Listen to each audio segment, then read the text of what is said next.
What would your porn name be? Dankus Derp Lord. Dankus Derp Lord. No, I'd be Kuwait Grip. It's just that's the trip. The first thing you do when you land on a deserted island is burn your boat. If you couldn't rip a dude's guts with your bare hands, not a zombie, why would zombie make you be able to do it? You're like a bird, basically. Yeah, well, That's what you have no saying. idea how high I can fly, man. I dare you to challenge a bird to anything. Everyone has toilet water coming through their ceiling at one It point. wasn't toilet water. Don't give them clear shot. Oh, wow. It did the thing again with the camera. Wow. Well, it doesn't matter. They can hear us. It's got to be something with the 2-shot scene, dude. Well, yeah. I'm not a coder, so I kind of had to code all these programs into it. What I think I'm going to do is get one of those, what are they called? The Stream Deck, the mini one. Mm-hmm. It's like $60, and I'll get like that. It'll have like 6 buttons or whatever it has. Yeah, that's kind of the way Just to do do that. it, really. You could plug a lot of shit in there. Oh yeah. Start plugging stuff in. You could put lights on it, stickers. Yup. Oh yeah. You Once do you cool own it, stuff. it's pretty much yours, you know? Yeah. It's like anything. That is what they say. So, welcome to Clear Shots. Today is my buddy Jake's birthday. We did it. If you couldn't tell, by Guys, the I graduated. numerous. I am birthday officially hats. unable to join the 27 club. So, we did it. So, Yeah. time to start chasing success now that I won't crash and burn too early. Yeah. You know? Yep. Now's the time. Yeah. But yeah, thank you for this. This is perfect. This was like basically a surprise party for me. I wasn't expecting any of this. We got a shit ton of hats. There's actually too many hats, Yeah, and that's yeah. why they're everywhere. Yeah. I have 4 hats. Seth has 2. He also has 2 shoulder pads. Yeah. Shoulder spikes. Can you shoot lasers out of those? Like, what are those the for? shoulder things? Yeah. I don't think so. No, No? I haven't tried yet. Is it but more of like a cosmetic piece? It's they're like dangerous if you run at people with them. Wicked true. Sideways. Wicked true. Yeah. Yeah. You got to run at them like a crab. Like crab battle. Yeah. But, yeah, we did it. Today's So, been a good day. It's Yeah. been cool So as shit. today we have a partnership now. We're just going to jump right into it. Yeah. I just want to quickly read. Not While read, you can. but, You want to know, read while you can. Not gonna read anything. I'm just gonna go out, rattle it off. So we have this sponsor that we're dealing with now, right? They do a powder form energy drink, and it's got 0 sugar, and it's basically like a scoop of it. You put it in your water, and it's a cup of coffee. It's equal to that. So it's your caffeine in the morning, and it's a good way to go. So if you go over to their website, it's called Dubby. So go to dubby.gg and just use our promo code. It's Clear Shots, ClearShots. If you don't know how to spell that, I don't know how you got here. Yeah, just go over there. You get 10% off, and we get some money. So that's what we're in it for, you know. I mean, honestly, why do anything if you're not going But to make a yeah. little money off it? Yeah, exactly. I mean, But you got to anyway, make a little money off it. I mean, yeah, that's the only, what are we gonna, it's like, that's the main driving factor for everybody. yeah. I mean, So shout out to those guys. Yeah, we appreciate that. Let's see. Also, there's a new shirt on this store. what's that now? It says zombies are fake, and it has the tire burning. Oh my God. I had to put that on there. I forgot that I designed it, and then I never put it Yeah. on the store. So that's up now. Plus, we love have it. muscle shirts and shit that are back. We got to get Under Armour. Yeah, I want to get sleeves, custom sleeves. Yeah. We But- should do that. That actually should be the first thing we do. Yeah, I want to look into that. How to do that. I take these. I'll at least take these off. Yeah. No, I'm already. I'm I'm getting warm. All those things are catching heat from the lights. I was already sweating. It's not. Yeah, you were running around. Well, sometimes you have batteries that die in your remote, and it's just this is how life goes nowadays. Once you hit, you know what I mean, a certain age. Mm-hmm. Yeah. You have so many trips around the sun, and then all of a sudden it's just like, God damn, why am I sweating? You know? I like the yellow or the green better. I feel like I like the green better, to be honest with you. I'm gonna hit myself in the face. Trying to take this off, and I'll just leave it that way, like sideways. Well, it's like when you get to a certain age, you'll have situations where like you have to go to the bathroom, but not because you have to go to the bathroom, but because you have to like wipe your ass. Oh yeah, of course. You know, Well, like you haven't gone to the bathroom in like an hour or two, but you're like, I think I gotta go wipe my ass real quick. oh yeah, like a quick mud butt check, like a quick or like a swamp ass check. It's like this weird thing where it's the moisture. It's a moisture thing. yeah, it's the trap. It's the trap, dude. You know, it's like Gretzky's office. I think is what they call it. Yeah. Like right above the ass crack where all the sweat collects. Yeah. You know, that's what he's known for. Good old Wayne. That's the office. That's what they named the show after. Yeah. Yep. It's what it was actually about, that show, but no one really looked into it too deep. No, they were very surface level. Yeah. They were the main reason everybody likes The Office is because it's the only mainstream show where the main driving force is a neurotypical guy making fun of a bunch of autistic people. Yeah. And then Steve Carell. You know, Michael is cool. I think anything in The Office where you have Steve Carell, you put that on TV, I'm watching it. Mm-hmm. But yeah, that's fair. it's like as soon as he leaves, I feel like the whole show is just Jim making fun of everybody else. It's over after. And it's just like, get out of here. Yeah, get out of here. They tried to like put Andy in there and make him kind of part of the. And then you're like, what? He's not even like a good character. What He's about like a shit secondary character? That guy there was the one guy that was cool, Robert California. Yeah.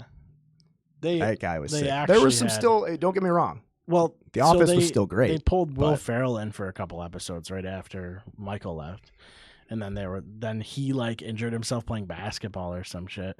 Yep. Yeah, it's a great show until that point, and then I always just reset it. I go back to season 1. You can actually skip season 1. It's like kind of bland. There's some good parts there, but season 2 is when like the characters start to become what they're gonna be. Yeah, season 1 was like a test run. Yeah, it's more similar to like the UK Office. It was like a little bit more like awkward and a little darker. It was mean. It was just mean. Yeah, the show is great, but it's just very mean. Yeah. Yeah, big time. Yeah, well, you can do the same thing with Well, I love Ricky Gervais anyway, so I feel like it's like that. The UK version was like, it's really good, and it's good on like a different wavelength. You know? Yeah. There's some really good parts in that. Well, it's also like it's also short. I mean, they only did a season or two seasons. 2, I think. Yeah, they don't do show. They don't milk shit over there, except for Doctor Who. Well, and soccer. Yeah, that's true. But you could do the same thing with Trailer Park Boys, where once you get to like the Netflix seasons, you can watch all the Netflix seasons. Maybe, yeah, something like that. The very first Netflix season I liked. Yeah. Then when SwearNet took over. Yeah, really is where the problem. When Trailer Park Boys stopped being like it looked like some guy was filming it, that's when it goes downhill. Yeah. Then they had the season. You want some guy to be filming it, not fucking a high budget Netflix team or whatever.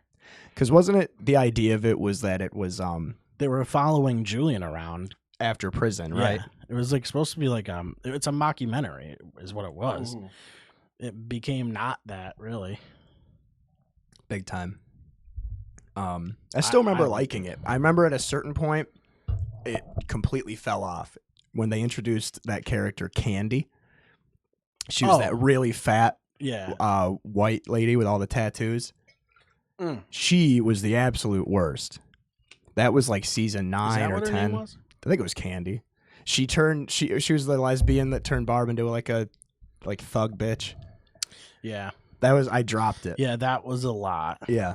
But you can't like add such an aggressive character that's like not that good and have it be so featured either. Yeah. Like she was like a heavy part of the show. It was kind of Then too much. There was a season that had like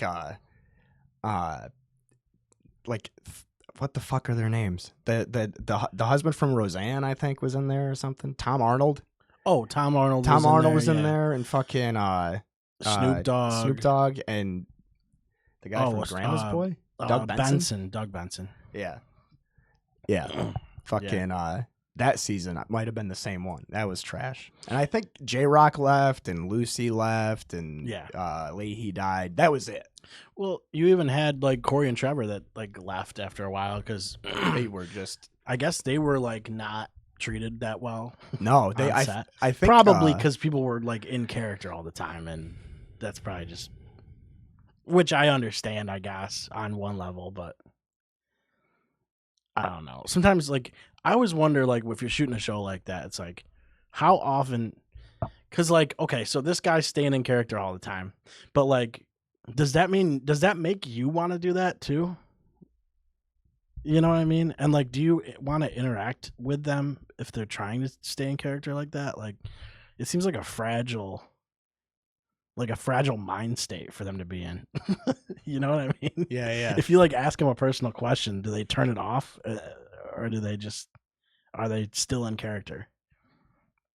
And then also, you know, like in the later seasons, they really turned the characters up too much to the point where like, okay, like, you're the dumb guy, like, stop. Yeah. Wasn't there a point where like Ricky didn't know what a dog was? Yeah, and it's like, oh, but you did a couple seasons ago. Remember? Yeah. That was something like that was weird shit. Yeah, he just like forgot what animals were. Yeah, and it's a shame. To be fair, he died like 3 times during the series. Yeah, so that is he's true. Probably lost a lot of, like, you know. Is that thinking thoughts? Is that when you think about shows that are like culturally important or like significant, people overlook Trailer Park Boys, but Trailer Park Boys might be the reason Netflix is as big as it is right now. It's part of it. It is a big part of it. I think it is. I can't think of a show that people were watching like for like years, dude. Well, back then, like The Office was on Netflix. True. So South Park was on Netflix too. South Park, yeah. That shit was crazy. There was a lot, like, honestly. But remember when Hulu even was that free? 70s show was on there? Like, they had like Hulu was free at one point. Yeah, it was free with ads. Or if you just those if you shows had I've cable. seen so many times though, and probably because of Netflix, I've seen them so many times that they're like my bedtime shows now.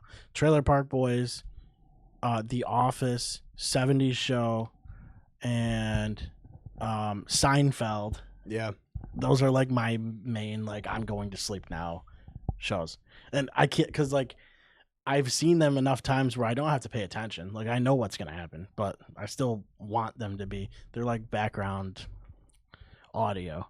I can't like I've fucking had my TV like my TV is always on when I go to sleep, and it's been like that for so long. I can't remember the last time like unless I was forced to and spent the night somewhere or something. But even then, I try to have the TV on. That's how I'm used to sleeping. Or you bring your own miniature TV, plug it in. Yeah, and it's like I think it's because I had like with the original Xbox, I used to have the green like you'd have the dashboard on. I had all my CDs ripped onto that console, and then I would just play like it would just autoplay all of them, and then the fucking green background that dims afterwards after a couple minutes. And like it had that orb, the jelly orb thing. Around. That's I have that on my Series X now. It's sick. The moving background. Yeah. That like was it's so nostalgic for me that the original Xbox. That was like the one console I never had. It just felt so like, it felt different. It didn't feel like a game console. It just felt like you had like a powerful like computer unit of some sort. Just the way they presented it.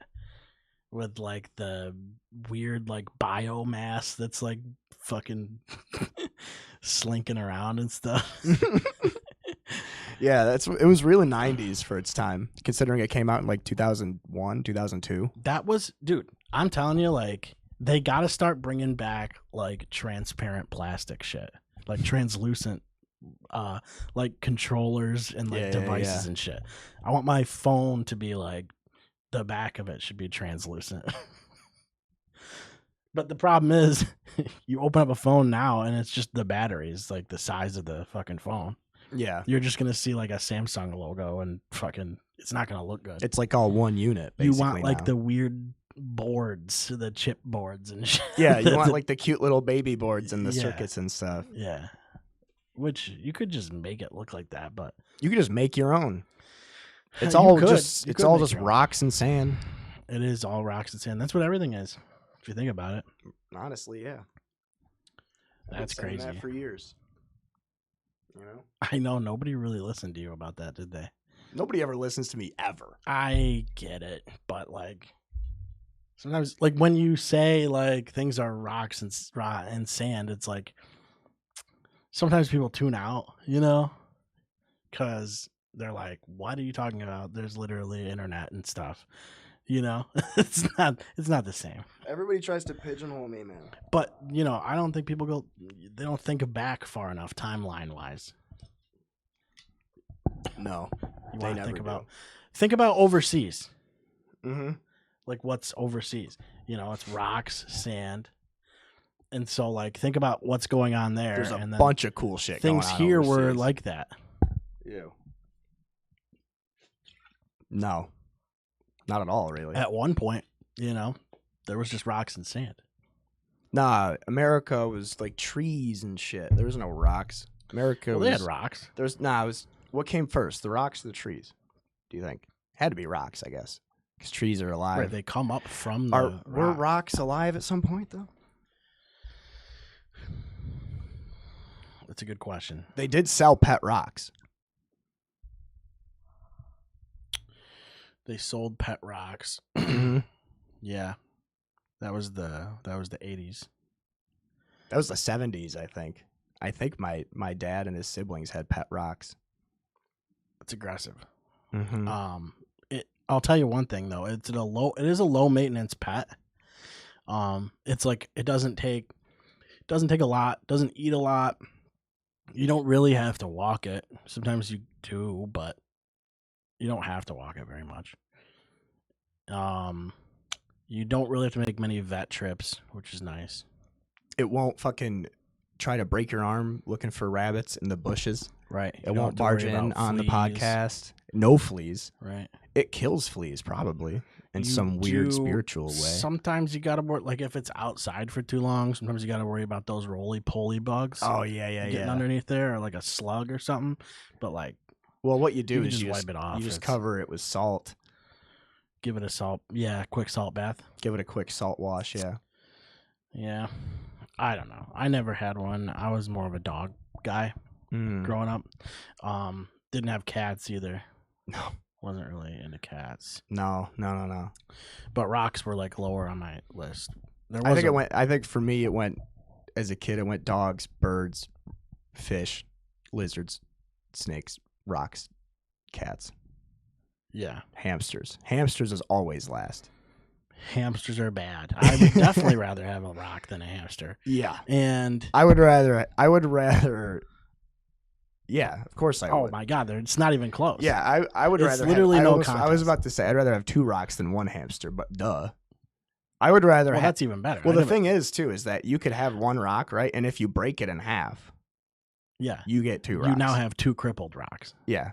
which They, is fine because they don't move that much. No, they divide by mitosis or whatever, or meiosis or some shit. Osmosis. Yeah, symbiosis, Symbiotes. mitosis, But yeah, so man. science. But yeah, they evolved from fucking science. Hamsters, dude. Does everybody on Earth have a horror story about a hamster from their childhood? Yeah. Did you have hamsters as a kid? Oh yeah. What happened to them? Well,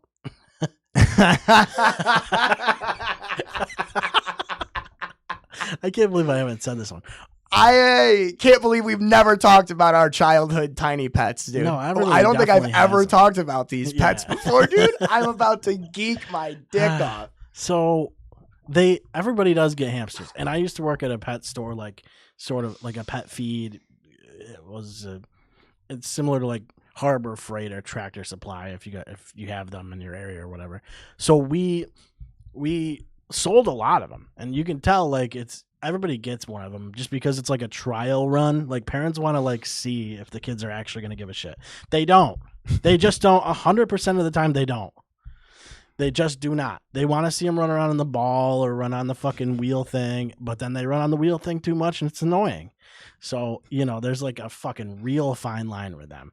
But I had one and it like I just don't know how it happened, but it got out of the cage. It was the most annoying thing because, it would run the fucking wheel all night. You're hearing the squeaking. You can't go to sleep. I had to put it out in the hallway. It lived out in the hallway after probably 2 nights. That's where it stayed. Was this the house? Right, like down the street. Yeah. Okay. And it's in the not a big hallway. hallway. It just was right in the hallway, like where my room was. Yeah.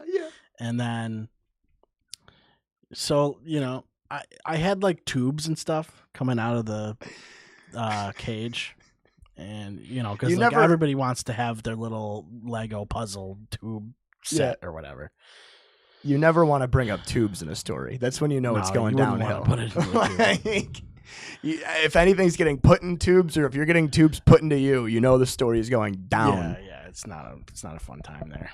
So we had the tube, we had the it's a hamster. It's not a hamster. It was actually a glass cage.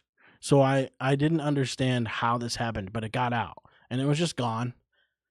And then we were like, oh, okay, well, it's gone. So now, we have,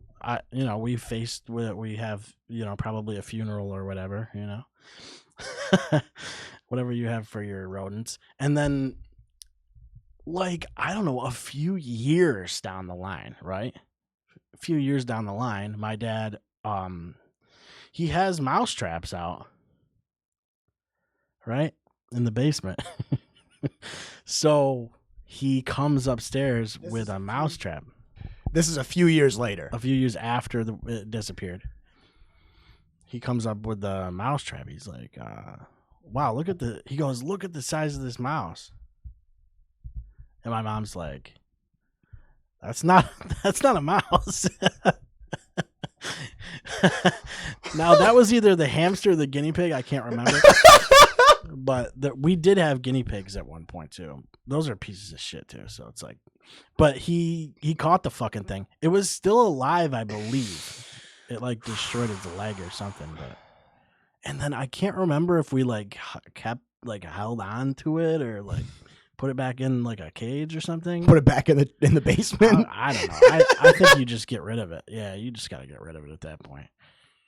But it survived, however long it was out. So. That is amazing. It was eating something probably fucking... It was eating rocks. Yeah, some shit in the walls. I don't know, dude. It's fucking wild, dude. That's fucked up. And there was dude, I looked over that cage like a million times. There was nowhere it could have gotten out. It wasn't a small hamster. There's just I don't understand how they squeeze through weird shit. Dude, so we had it used to chew, like it used to scrape its front teeth on the glass. Yeah, dude, to like sharpen it. Yeah. So I've definitely told stories about the birds that I had growing up. Maybe I haven't. Yeah, because I love birds. We always had birds growing up. My favorite bird story happened. My grandparents were down in Florida. Like ravens or falcons or. We had parakeets or we had parakeets, cockatoos, cockatiels. And we had parakeets, a cockatoo, and cockatiels. I think. No, we had 2 parakeets, 2 cockatiels, the tiny ones, and like this like little fucking what are the little yellow ones called? Canaries? No, chickadees? Yeah, no. Well, canaries are yellow. I'm pretty sure. Yeah, right? It was a little tiny yellow. They're thing. usually in the coal mine though. Yeah. But so this isn't about any of my birds personally. All my birds were dope as hell. We had fucking Harley, we had Sparks, and we had dude, so many people have Harley like a pet named You Harley. have to. Yeah. Harley was light blue with like super dark blue cheeks and like a pure white mohawk. Kind of looked like he looked fucking savage. And then Sparks was green and yellow. Oh shit! I like those Yeah, colors. like yeah. Look at that. These ones. Here's an example. If anybody doesn't know what those colors are, it's these colors right here. Also, these colors. Big time. But yeah, so we had those. They were dope. But so when my grandparents every winter they'd go down and stay in Florida, right? So my mom or whoever else in the family would go over help take care of the birds. And my grandma had this really tiny blue parakeet named Baby. And Cool name. yeah, she was adorable. She was a little cute little thing. She was the only bird that was able to be let out. She's just chill. She The simple names are the best ones. Yeah, like yeah. my brother's hamster was named Girl. Just I Girl. love that. That's fucking great. Yeah.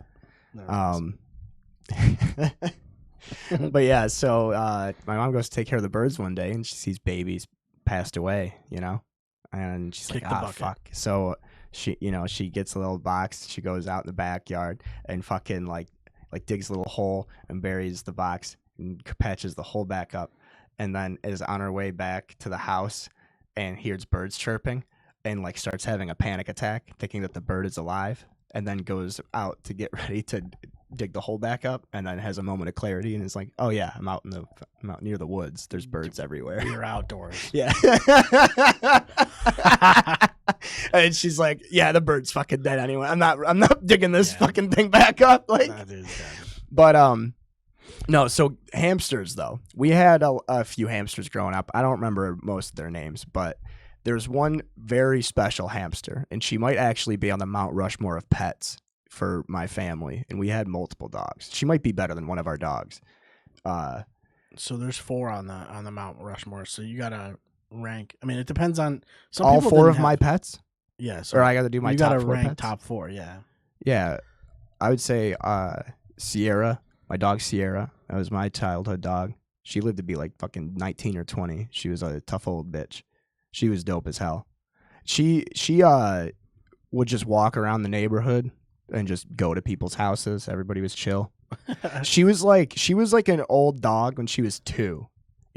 Like how an old dog is. Yeah. Yeah. Like They're just- like you see a dog and it's walking and you're like, "Ah, man, I want to pet him because I don't know if I'm ever going to be able to pet him ever again." Yeah. And Like they just, I might not even be able to have lunch and then pet him after. That's how old that dog looks. There's like an unwilling friendliness that they have. Yeah, You know what I yeah. mean? Exactly. Yeah. So that's what she would do. And that was just her thing. She just fucking hang out in the neighborhood and just hang out at our house and stuff. I mean, obviously mostly she was inside, but so she's number 1. Bella, the tiny one, Yeah, I obviously. remember that one. She's fucking great, right? And then Bella is just the goat. She should still be alive. That little shit. She only made it to like 8 or 9. She had a really bad like fucked up disease in her brain. And like brain issue. yeah, she had some brain tumor or something, or vestibular syndrome, I think is what it was called. She had like severe puppy epilepsy, basically. So she'd just have seizures all the time. Oh, Yeah, I do yeah, one of dude, those. big time. Yeah, and like every time you did it, it was like you were unplugging her from the Matrix too quick, and Oh. like, and she would just barely come back. She'd just barely come back, and then she'd be good. But then every time she came back, she'd be a little more fucked up. Yeah, which is cool. Though. It's kind of, I mean, it is kind of dope. Yeah, it's Not gonna kinda lie. awesome. She was a tough little girl, dude. I loved her to death. She was like my little sister. But I have to slot her at number 2 just because it's the bias, and Right. she didn't last as long as Sierra. So Sierra wins on longevity, really. Yeah, that's true. Number 3 would have to be Harley, the bird, just because he talked, and I thought that was sick. And he also used to mimic people's ringtones on their phones.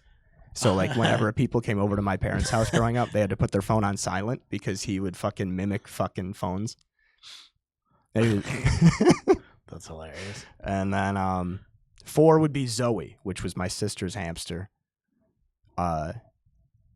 Yeah. On the 4th place on the Mount Rushmore That's is interesting. Zoe Jones, dude. So this little fucking thing. That's an interesting power ranking. That's gonna have like an 8 arrow or with the up, Yeah. the green the arrow 8 up. green. Yeah, Yeah, pound for that's like- pound list. Yeah. She just shot up like 8 Like, ranks. fucking- Just because I'm like reminiscing too. And like I fucking love hamster stories because when you mention how bad yours got out, right? No one ever knows. You never know. So there's this one, and That's the problem, though. You can It's get so like you annoying. could put them in like a steel box, like a steel crate, and they're just gonna go. I don't. There's a corner. they know how to teleport. They're They're like must. Jumper. They go in the fucking instant transmission. Yeah, that's exactly what they do. It's exactly what they do. Yeah, Zoe was cool as hell. She never bit us. She just would hang out. She actually liked being like handled. She just loved it actually, and she would Yeah, some actually of them do. she would actually like hang out with Sierra, which was weird.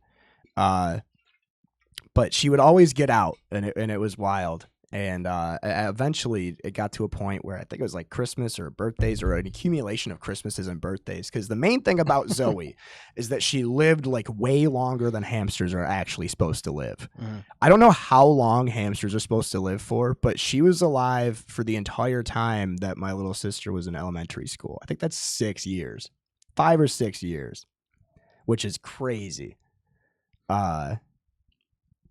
This thing, Yeah, that is wild. is- Well, the fact just being able to restrain one and coerce it into not leaving is actually impressive yeah. for that amount of time. And I might be exaggerating. She might not have been alive for 5 or 6 years, but let me tell you, it fucking felt like that. Because I remember going through fucking you're lizards, lucky if you fucking get 3. snakes. I think I had a hamster at one point. That thing had a fucking tumor. Like tons of shit died immediately. I remember I actually invited I invited some girls over when I was a kid. I don't know, to do something. It wasn't like, it was just we were hanging out. We were like 10 or 11 or whatever, right? I had hermit crabs, and this one girl like went to touch one of the hermit crabs, and it pinched her, and she fucking took it outside and smashed it with a rock. Holy shit. Yeah. No, what? You can't do that. Yeah. Yeah, she took it out of its shell. Yeah, it was all fucked up, dude. Yeah, it was so weird. She's like, it was already sick. I'm like, okay, whatever. Yeah. You're already sick. Yeah, exact. But anyway, so yeah, that's the crazy thing is Zoe didn't die of sickness, and she also didn't get smashed with a rock somehow. You know how you can To convince sidestep those is to kind be of able to not like to be a hamster and not just suffer the worst fate imaginable. Yeah. You last an entire presidential campaign, you know. She got to watch all of Obama. You know? Yeah. So she was set.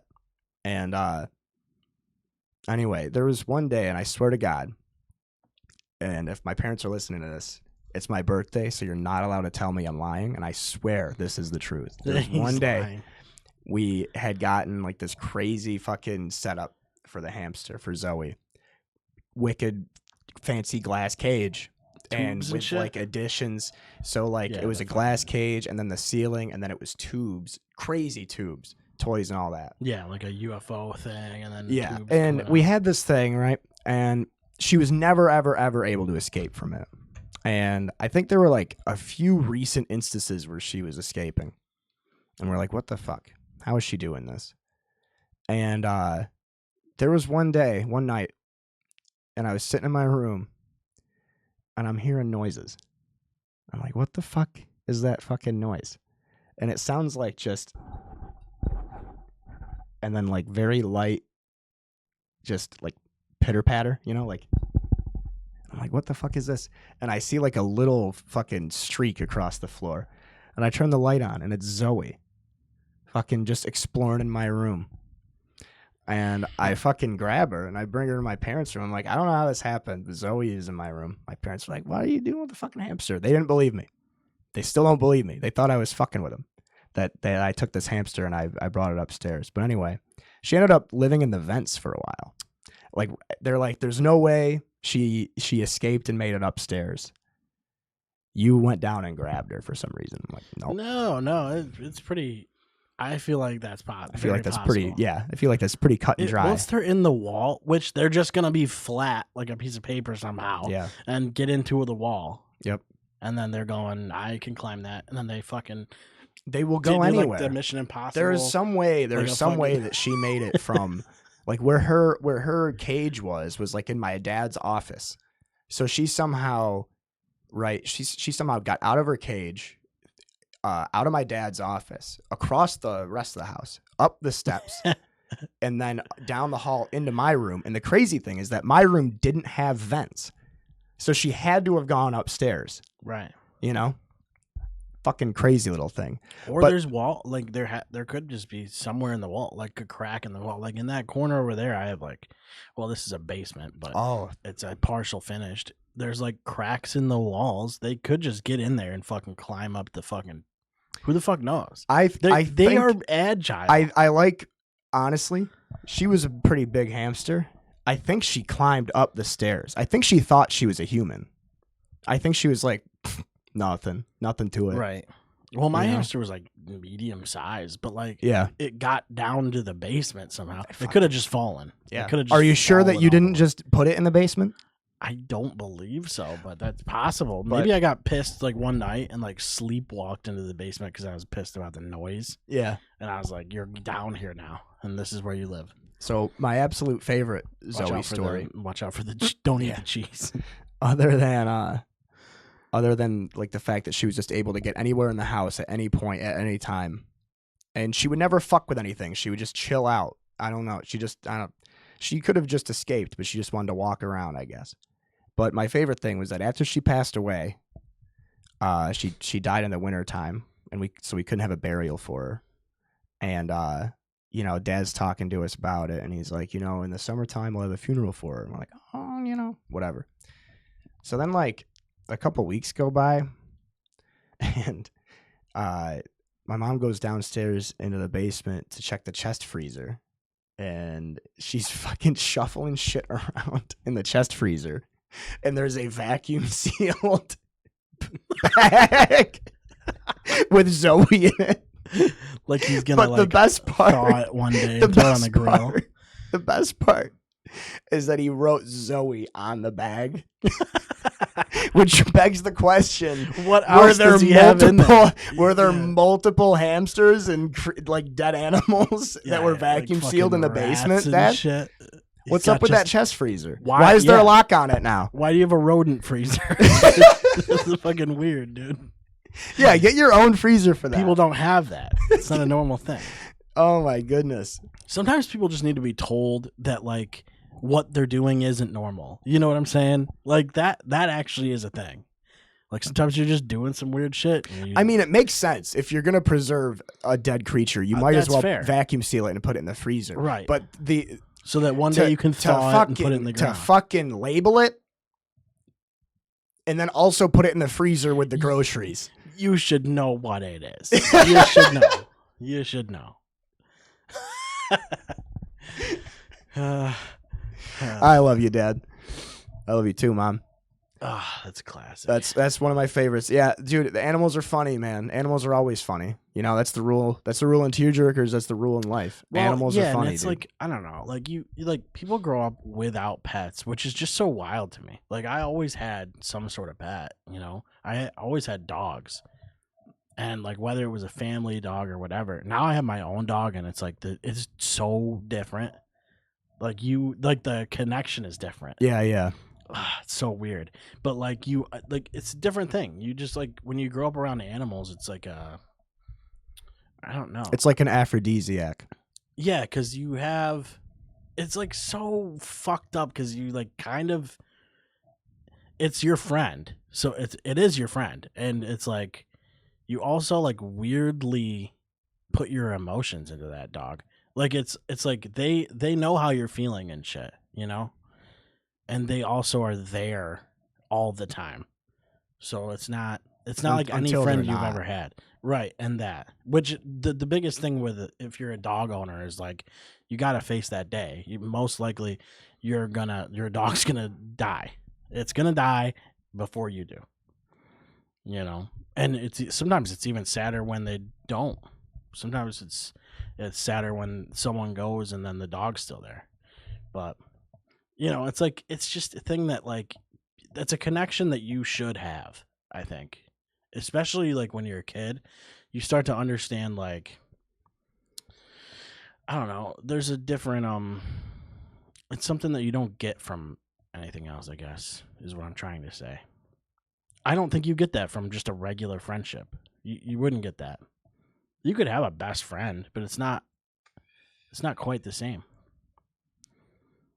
They say man's best friend. That's what they call. That's what it is. You know, a dog is fucking dude. They're just so loyal. Dogs are the best. It feels almost like a spiritual bond. Yeah, and I just, I never had that with, like, I never understood cats. And like I said, I never grew up with cats, but like, to me, it felt like they were more disconnected. They were more independent. They wanted to be outside and doing their own thing. Come back, they eat your food and fucking leave. Yeah. It's like with a dog, they're fucking like, dude, if my dog was in here, she'd be under this chair.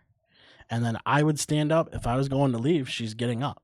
She's with me. She's like, that's just how they're pack animals.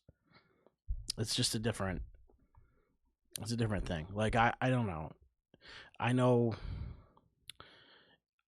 like, I would actually like to hear more from people that didn't grow up with animals. Cause then it's weird because you hear people that are like, yeah, I didn't grow up with dogs or whatever. And then they're kind of like more like, they're nervous around dogs, which, like, even if they haven't been attacked or something like that, it's like they just don't know what to think of it, because it's a wolf. I mean, it is a wolf. So, like, you're facing off with a wolf for the first time, which is kind of weird. That's got to be fucking scary. Can you imagine, like, not actually facing down a wolf, but can you imagine, like, making it up to this point in your life and never seeing a dog before and then meeting packs? You'd be like, what the fuck is this? Right. Yeah, what is that thing? Chorizo would be even worse. Chorizo, you'd be like, why are you wearing clothes? He has to wear clothes, though. He's a piece of shit. Yeah, I think the biggest difference between dogs and cats with me is that I've never known anybody to have an annoying cat. I know plenty of annoying dogs. However, there's only ever been one cat ever in my life that I feel like I've ever had a connection with the same way that I do a dog, and it's Spaghetti. Oh. He was just actually built different. Yeah, that's actually true. That's because it was fed marijuana for how long? A while. Yeah, that cat was blasted in the face with weed. But Spaghetti was just the man, dude. He was, man. Actually, like, the biggest thing about all pets is Spaghetti would bump off. He would be number one. Right. If I did pets that, like, weren't my pets, yeah, it'd be Spaghetti. Even with other my people's pets, like Mount Rushmore. Yeah. Let's rank other people's pets. That sounds awesome. We're gonna do that in a second. But what I was gonna say was like let's say if when I get to heaven, right, and I have an animal in heaven, like a pet at my penthouse, right? Yeah. I think if they're like, you can have one animal when you get to heaven, I might have to pick Spaghetti. I might just have to. I might just have to. Spaghetti's great. And that's nothing against any of my dogs or anybody else's dogs or birds or whatever, but he was just the king. So, yeah. Like I said, I didn't have pets. That was really the only one that, like, there was a few people, like, I would go to their house and they'd have, like, pets that, like, cats that are chill. But, like, most of the time, like, percentage wise, you're looking at, like, piece of shit cats. Like, just, you kind of are. Yeah. Or you're looking at cats that you don't even, the only reason you know they have a cat is because you smell it in the fucking doorway when you walk in, but you never see a cat. Yeah. Those are the worst cats. Oh, like the ones that show up, the ones that, like, you're sitting here and you feel something brush your, like, under your leg. Yeah. And you're going, what the fuck is? Oh, yeah, I forgot you had a cat. Yep, exactly. Oh, yeah, because that thing's running around the neighborhood all the time and trying to kill shit.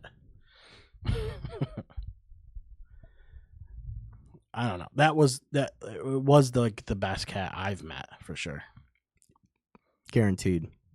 I think the marijuana had a lot to do with it though. Yeah, and I think he just had pure freedom. So like Right. he never he chose to be around us. So I think that's why he was so like lovable, because he could have just spent a lot of time outside, but when he was home, he was just fucking so happy to be home. Yeah. It was almost like he was on a tour, like he was going out to war. You know? And then he'd come home. There'd be like a surprise camera crew in the basement. And they'd be like, "Oh, guys, look who's here." You know, and they'd open the sliding glass door and it'd be Spaghetti walking in with somebody else's dog. Oh, yeah. Yeah, just with... Hey, I found a dog, guys. Check this out. Yeah, big time. Yeah, we could rank other people's pets, though. Pax is on my Mount Rushmore, guaranteed. No, not at all. What, people, dude, anybody that expects their pet on... If you expected your pet on either of them or Mount Rushmore's and we didn't do it, you can post a comment. I'm not putting people's pets on. I just don't want to. No, we're going to do it. Well, you can do it. You can think about it. I'll think about it. But we'll get back to it.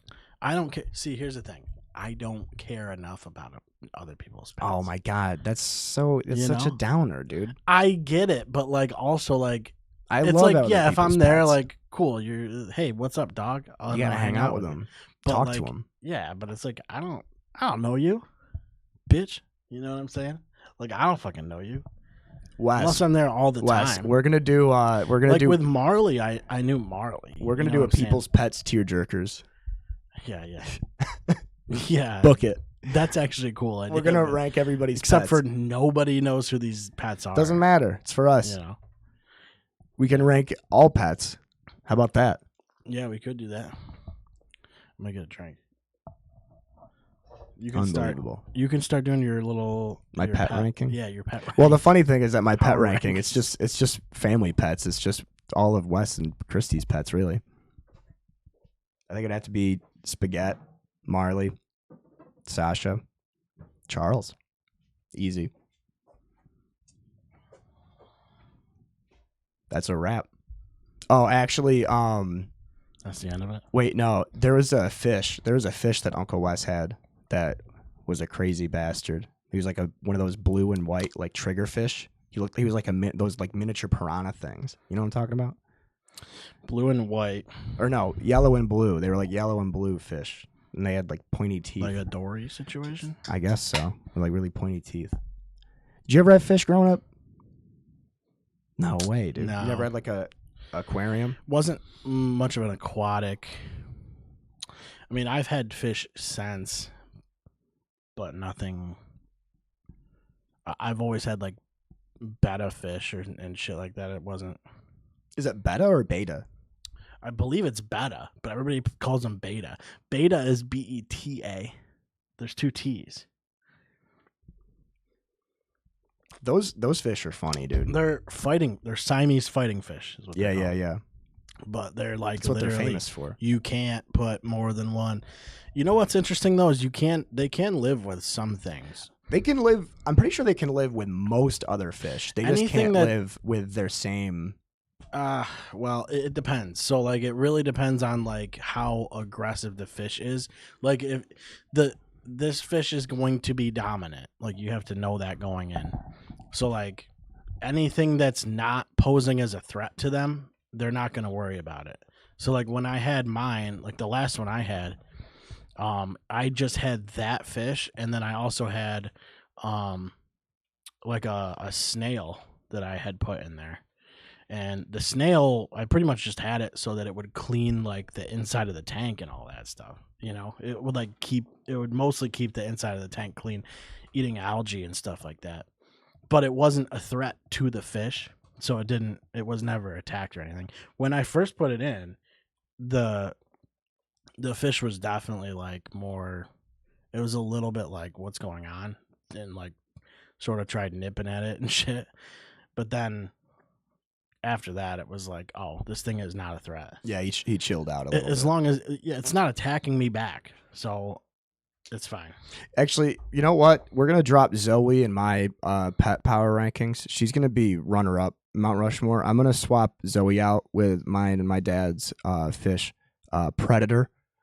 He was like, I don't know what kind of fish he was, but he was like this long, right? He's like 4 or 5 inches long, and he was translucent, like the fucking Game Boy and shit. So you would have loved him. He would have been your favorite You know what fish, we dude. You should could do? see it. You could see his organs and stuff. You could see right through him. We should do one. I have a 5-gallon tank that I'm just not using, and it would fit right on this. Yeah, that'd be sick. We could just put like We could do a like fish center. center. We could have Old Blue, fucking Green Bird. That might have been the best show. Yeah, fish center. That stretch of actually hanging out watching Fish Center might have been like actually what sealed our friendship. Fish Center is like, It was fucked up. yeah. I don't like. So for those who don't know, they just show an aquarium in like the Adult Swim studios, and then they like overlay like games and stuff for them to play. But obviously, these fish have no awareness that they're playing these games. So it's just like Adult Swim studio, like guys commentary watching an aquarium. It's so genius. Though. It's honestly, it's on my Mount Rushmore of TV shows to watch. There's nothing like it. to watch There's after really midnight. nothing like it. But yeah, I'm big into Mount Rushmores lately. I feel like 4 is a good is a good number. You I've been doing a know? lot of Rushmores lately. Yeah. They call me Madman Rushmore. They call me I've never heard Rushmore anybody- Webb. I've never heard anybody call you that. But anyway, can move past that. Yeah, we'll swim past I'll it. swim past that real quick. But yeah, so Predator is gonna take number 4 because he was a cool fish, and I would always watch Predator and be like, "Fuck, that's my fish, dude. That's my guy." You know, I can Yeah. go like. You don't get a connection with fish the same way as other animals, though. No, absolutely not. But I had a better connection with Some Predator fish are than cool though. They'll like swim up and like fucking let you pet them and shit. Which is Yeah. kind of weird. It's weird that they would ever have that instinct. Yeah, that seems like a completely careless thing. The to do. complete and total opposite of what their instinct should be. Pretty much every fish is a. Well, not every fish. There's lots of fish. We could talk about fish for a minute, dude. We're gonna get to sharks eventually, but Yeah. we'll start with fish. I like fish. I like haddock. Mhm. Haddock's real good. You know what I'm saying? I like when you batter it up and such. Oh, Put some, put a couple buns on it. You know, what I'm are saying? sea turtles fish? Sea turtles are turtles, aren't they? Don't they breathe? Don't they breathe underwater? In the sea. Mm. What? Yeah, I don't know exactly what the classification, like what makes it a fish. There's a bunch of Gills. shit that's not fish, though, dude. There's a lot of shit that's not fish. Most things aren't fish. Most things are beetles. Actually, I don't know if you knew that.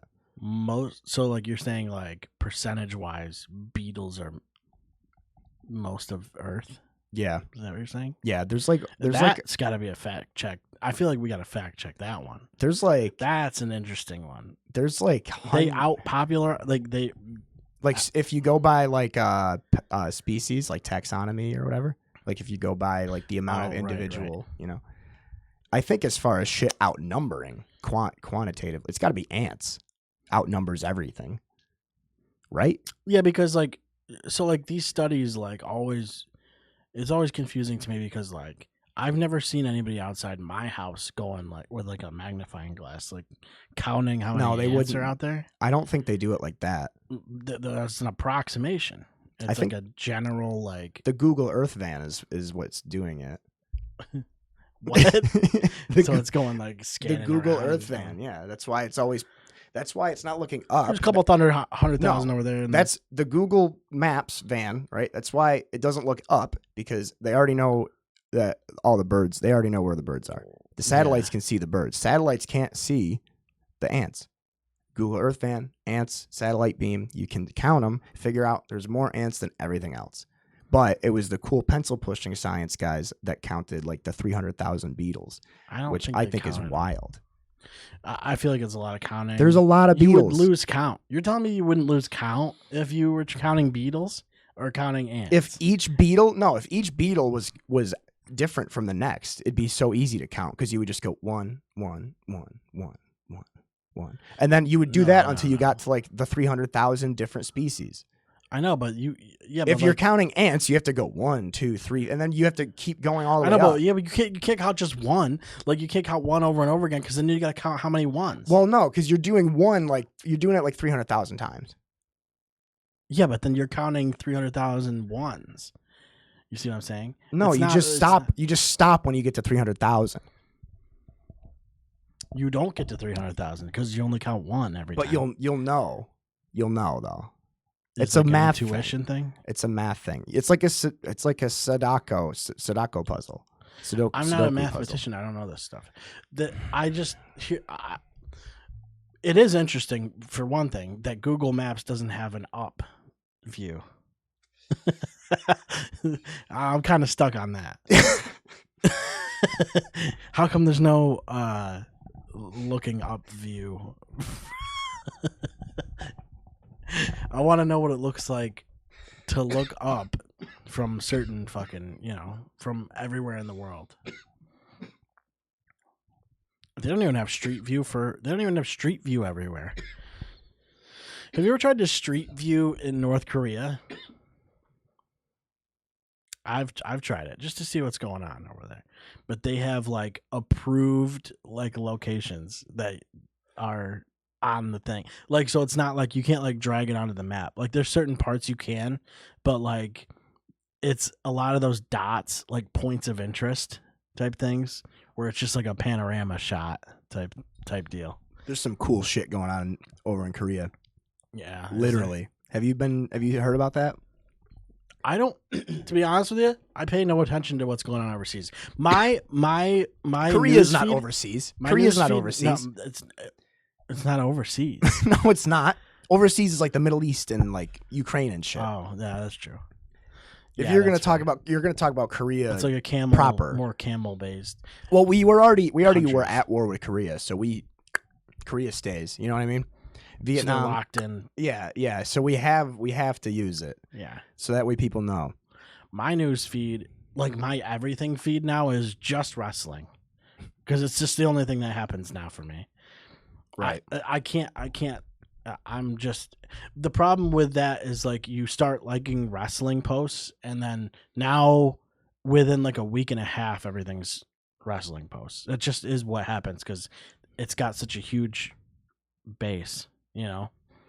It's like such a giant fan base. And also a lot of that stuff doesn't get like shadow banned, like political sort of, all that kind of shit does. It does get blocked, or it gets like, filtered out to be what they want to show you or whatever whoever they is. Who is they today? Honestly, I don't know who they is anymore. I really don't.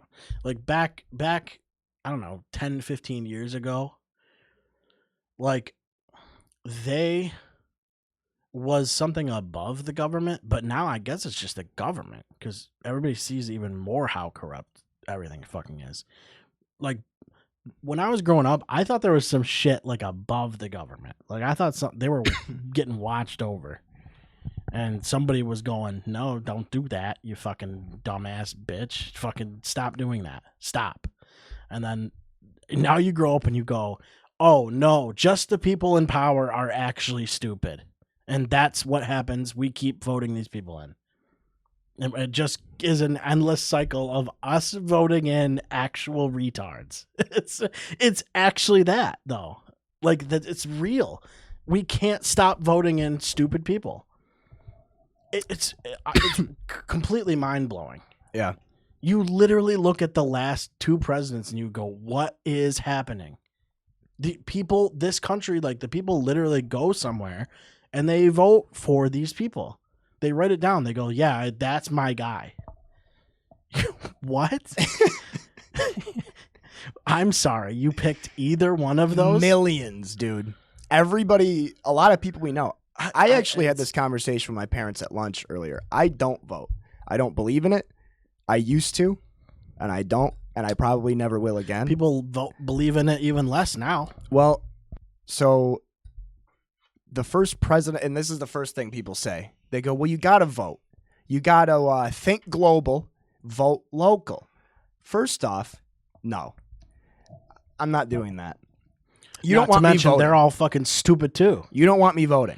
I don't know what the issues are, and I'm not going to put in the effort to find out what the issues are. You don't want me voting. So my first presidential election that I was able to vote in was 2016. So it was Trump and Obama. No, it wasn't. It was Trump and Clinton, not Obama. That would have been great. Hillary Can you Clinton. imagine if Obama could have gone a third time? He would have swept. But He probably would have won, yeah. yeah, but yeah, it was Not by a lot. it was- Trump had a surprising following. Yeah, he's crazy. It's wild. But so it was Clinton, Trump. Obviously, Trump won. But all growing up from like high school through college up until the point of that election, which I think it would have been 22 at that point, I was really, really diehard Bernie Sanders. Like, that was probably like the time in my life where I was saying the most abrasive shit. Right. But I was definitely, that was the most left leaning I Bernie ever was. was interesting. And I was really into Bernie because he seemed to have integrity. He was one of the few candidates I had seen throughout my, like, you know, growing up in that time. And I understand I was a teenager or whatever, but that was the last time I was really invested in politics. I think what the major thing with him is that he felt different. You know, like it felt like he had a better head on his shoulder. Like he felt genuine. For some reason, yeah. Or, like, his authentic. ideas just, you were like, okay, that kind of makes sense to me. Yeah. I understand that it's radical. And like the realistic view is like you can't really change anything until you are radical. And the problem is when you are radical, that's where you have a lot of problems. Like, and that's where you get the most backlash too. Mhm. So like it's so hard to be a politician in that you're in it for money most of the time. Like you're just like your whole campaign is going to be about money, and it just is. You're getting money from everywhere, all angles. And then you know, yeah, you have ideas, but like how much can you really execute? You know what I mean? Like I understand, like Trump came in, he was pretty radical. Like not super radical, and I think a lot of people would disagree with me saying that, which is not, it's just not true. He isn't super radical, but he was more radical than most of the presidents we've ever had, in that he was very vocal about what he wanted to change, and although he didn't really give people plans like how he wanted to go about doing things, he had pretty extreme ideas, you know, and what he wanted to change. And it wasn't necessarily that they're extreme ideas, I guess. It's just that he wanted to change a lot of things, and he was very brash about the way he wanted to go about it. So it was just like, it's an interesting like perspective. You go like, okay, these people have like ideas and they want to change things, but like it takes a lot to change these things. And I don't think even 4 years as a president isn't going to change, you know, it's not going to change a lot. You know, like when Obama was in, he put wheels in motion for a lot of things. And whether you agree or disagree with him, you know, he had ideas that needed to be carried over by the next president. You know what I'm saying? You can't just change things overnight, and overnight being 2 terms. You know what I'm saying? You really can't do it in that amount of time. There's just too much. There's too many things to have to go through. It's like there's too many channels, and the way our political system's set up is just completely shot, dude. Like it really is. And it's fine when you have a small amount of people. The way they made this country. It wasn't made. Dude, when they wrote the Constitution, they weren't thinking about this shit. They didn't know how it was going to be in 2020. They didn't think about that. They didn't know that AI was going to start taking over shit. You know, they didn't even know internet was going to be a thing.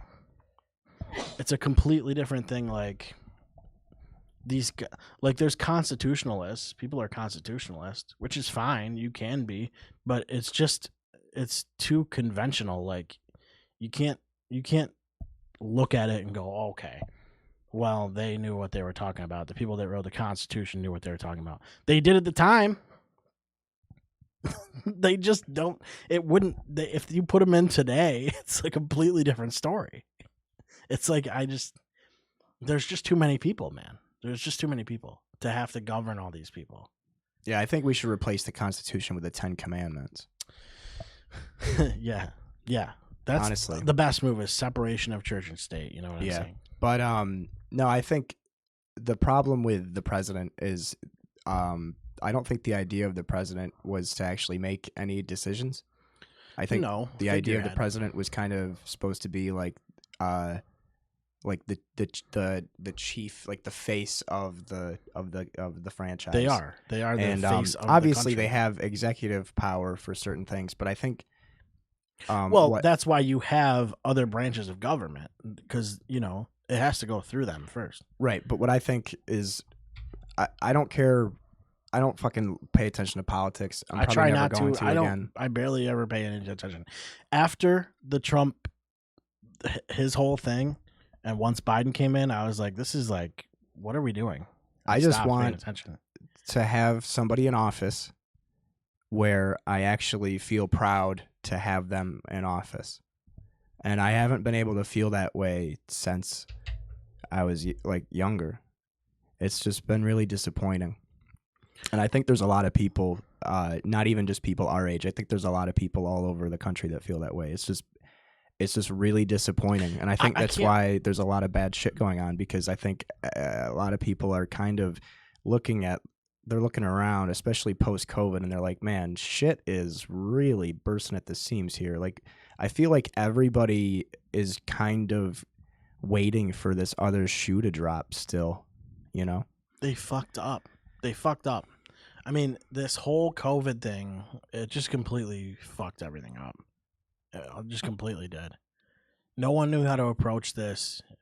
No one knew what it was. It was too dude, I remember we were doing shows over Skype.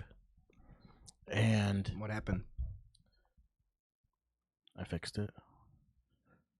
We were doing shows over Skype, and it was at first, you can go back and watch these. We were literally scared to the point where we were like, people are gonna die. Like, people we know are gonna die. Like, that's just what's gonna happen. Like, that's how it was. Like, in March 2020, and then it's over time we started to realize what was going on. Like, it wasn't what it was originally thought to be, and that's because they didn't know what it was. And then fucking shit got weird. You couldn't even talk about where it was coming from, or else you'd get banned, and social media platforms started shadow banning people and shit for talking about what might have happened. And it's fucked up. You can't do that. You can't have these tech companies putting their hands in all these situations. I'm sorry, but Zuckerberg should not have anything to do with this. He shouldn't be pushing an agenda. Just have Facebook. Have it be a cool platform for people to use to talk with each other. Even if they talk about political shit, whatever. It shouldn't be you shouldn't have to push your ideas on anybody. No one should ever have to do that. They always said, don't talk about religion and politics. That was always a thing. Don't talk about rape. Dude, no. When I was growing up, a lot of people weren't even political. They weren't even interested in politics. Now everybody growing up, everyone is, they have an opinion now. Haven't you ever heard that, though? Don't talk about rape, religion, abortion, politics, or the economy. I didn't know that. I didn't know about any of those. No? No. You got to talk about Ford, man. Family, occupation, relationship, dreams. Yeah. I don't know. Like, honestly, Raise it's hell, just praise stupid. Dale. It's stupid to fucking talk about because, like, it's like everybody's just gonna. No matter what you say, there's gonna be a bunch of people that are like, "You're a fucking idiot. You don't know what you're talking about. Yeah. This is the only answer." You know what I mean? Because it's so tribal. It's the most tribal thing we have right now, and that's what like starts civil wars. This kind of tribalism. It's fucking scary. I hate it. And I hate that people are paying so much attention to it. It's honestly more entertaining than anything if you sit back and look at it through a different lens. Like, just go watch a fucking debate. If you watch the Biden and Trump debate, it's like comedy. It's almost like a comedy sketch. Both of them. I mean, it's just funny what's happening. And this is like, dude, it's literally like we're in a South Park episode. We're in a South Park episode. This whole country is. It's like the episode where like Earth is a TV show and the network just like isn't interested anymore. Or It whatever. started with Harambe, dude. Yeah, that's where it went downhill. So anyway, Little Caesars fucked up the other day, right? No way. I feel like they fucked up like just enough where you weren't gonna complain. So like I ordered a that's the best transition ever, by the way. We're going like hard politics. And then Yeah, and it's like fucked up. it's like I think it's just, you know, like I said, it's just disappointing that the state that it's all in. That's all I have to There's say. nothing you can do about it. Is Yeah. the problem. So anyway, I gotta. So Little Caesars, we both have fucking restaurant fuck up stories, but I want to start with Little Caesars because for those of you that don't know, not only is Little Caesars here notorious for fucking up orders, being confused, but constantly. But Seth is also the #1 champion of getting every single order ever fucked with. It doesn't matter where it is, if it's delivery, pickup, sit down restaurant. It doesn't matter if he's at a baseball game. They will fuck up his order. I don't even want to complain about it. It's just like if They you will just fuck up his objectively get order. it wrong, then you got it wrong. It's just wrong. I literally watched them give him the wrong hot dog once when we went to a baseball game together. They gave him a Coney instead of a regular Frank. I don't even know how they managed to do that. There was a time where you were at the apartment. We got Little Caesars and it was fucked up wicked. It was wicked good, and then we had to call him went- like 3 times. We called them to get them to fix it. So the first thing that they fucked up was that they sent us regular crazy bread instead of the cheese bread. And then instead of giving us a stuffed crust Not pizza, complicated. instead of giving us and this is the one they do all the time. This is why I'm not afraid to say that they fuck shit up, because they do this to me frequently. They will give me a regular pizza instead of a stuffed crust pizza. And that's what they did to us that day too. Pizza Hut used to do it to us all the time. That's exactly what happened. But that just fucking took me out of a fucking trance, I'll tell you. That will drive me up the fucking wall. Yep. Just because I thinking about paid way extra for that. it's like $5 extra, dude. Yeah, it's like almost literally double the 50% more. Like, yeah. So anyway, the other day, that's what I did. I ordered a stuffed crust. They gave me a regular pizza, and it felt like there was like too much air in the crust. Like they like started thinking about putting something in there. no way. And then I got the Italian cheese bread, obviously, because you have to. I feel like if you've ordered Little Caesars and you haven't gotten Italian cheese bread on every single order, you're doing it wrong. So they give me just like it's the cheese bread thing, right? But it's got cheese on it and it doesn't have Italian on it. It didn't have anything that has to do with the Italian cheese bread. It was just cheese on bread. Did you eat it? No. Do you have Italian seasoning in your cupboard? I'm not playing games with them. Like I'm just gonna. They have to do their part. They do have to do their part. I'm not trying to defend them because they fuck up my orders constantly. Like when we ordered it, they fucked up. They didn't give us stuffed crust, and then they also gave us regular crazy bread instead of cheese bread, and they forgot the fucking dessert item. Here's my thing. They must have just given us the wrong order. But the best part is you went back there to get a stuffed crust pizza, and we got back to the house, and it was another regular pizza. Still got it wrong. And and you're just going, how is it physically possible? I just don't understand. So like the order comes up, right? The order comes up. It's on a screen. They have to know what it is somehow. They're not just guessing. The order is there. They know what it is. They have to know how to do these things because they work there. So where's the disconnect? Where do you see stuffed crust pizza and go, this is fine. I'll put some air in the crust. And then you go like, I'll do most of the Italian cheese bread, but like not all of it. And didn't even cut it all the way. They cut it twice. They never do. They never do. They never do. Yeah, but they cut that into like 12 pieces or something. Yeah. But they only cut it 1, 2, twice, like 4 slices. So it just was a small deep dish pizza they do or whatever. Yeah. And then we have too much info about Little Caesars too as part of the problem. But because this is the thing. For one, it is the pizza sponsor of the NFL, so you get like 100 points for that. Yeah. But two, not for nothing. I want Little Caesars bad. Yeah, we could do. Well, and it's probably gonna have to get ordered, and probably will be wrong. You know what? We're gonna post it too. We're gonna post it on the page. Guaranteed. We'll see what happens. But, because the problem, and the reason why we're so hurt by it is because we are staunch, valiant defenders of Little Caesars, and it's even when it wasn't the only like chain pizza place in town. We still have Domino's, but that's in the past.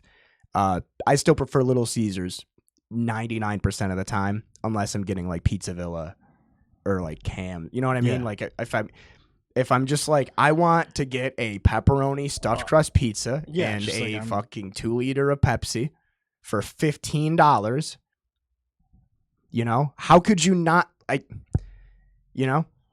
It's just like with politics. It's like you love the country, but you know, it's like the people running it are the problem. Yeah, you know what I'm saying?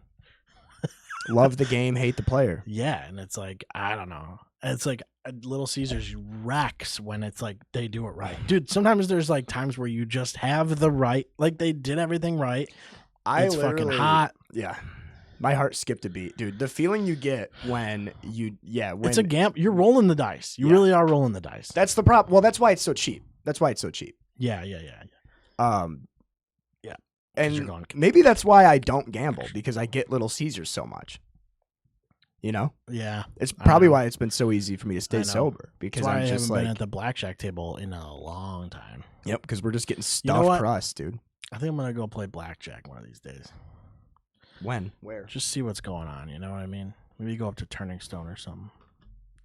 I'll go, but I won't play blackjack. But I want to go eat a bunch of General Tso's chicken from that fucking buffet. Smoke cigars inside. That's all I do in there. Every time I'm there, I just walk around and smoke cigars. That'd be fun. Can we just go there and smoke indoors? Yeah. I don't know if you probably still can. It used to be the case. I haven't been there in like at least 6 years, probably 7 years. But you used to be able to just walk around with cigars. That's cool. Yeah, there should be places like, you know, they have like scream rooms and smash rooms and escape rooms for like stress relief. They should have smoking rooms at places. Yeah, vaping rooms, weed. Oh, dude, rooms. That's my favorite thing lately. Though so I walk everywhere, and I vape. But my favorite thing that I've been seeing lately is signs on buildings that say no smoking or vaping within 30 feet. I like how they put no or vaping now. Yes, too. yes. That's the part that gets me. Really, everybody's like, no one's really smoking cigarettes that much anymore. You know, like you don't see it as often. It's almost rare at this point. It's like seeing a foil hollow Charizard once in a while. You know what I mean? Yeah, or like getting the right order from Little Caesars. Or yeah, actually, yeah, that's pretty accurate. Yeah, because that does happen about as often. People don't smoke cigarettes. If you see somebody smoking a cigarette, order Little Caesars. They will get your order right that day. Yeah. That's the canary in the coal mine. Yep. Cigarette in the Caesar, dude. Yep. Yeah. Yeah. Anyway, I also got the crazy bread And you can pick your doneness, right? They're like, you can have it done light. So I pick regular because I want it to be like a little golden brown on the crust. It's gonna always be undercooked. That's just what it is. That's the nature of the item. But it was mad undercooked. It was like fucking real dough. So I'm like, all right, well, they fucked this up bad. I got like $20-something back from DoorDash. DoorDash kills. They absolutely rip. You can just be like, this was trash.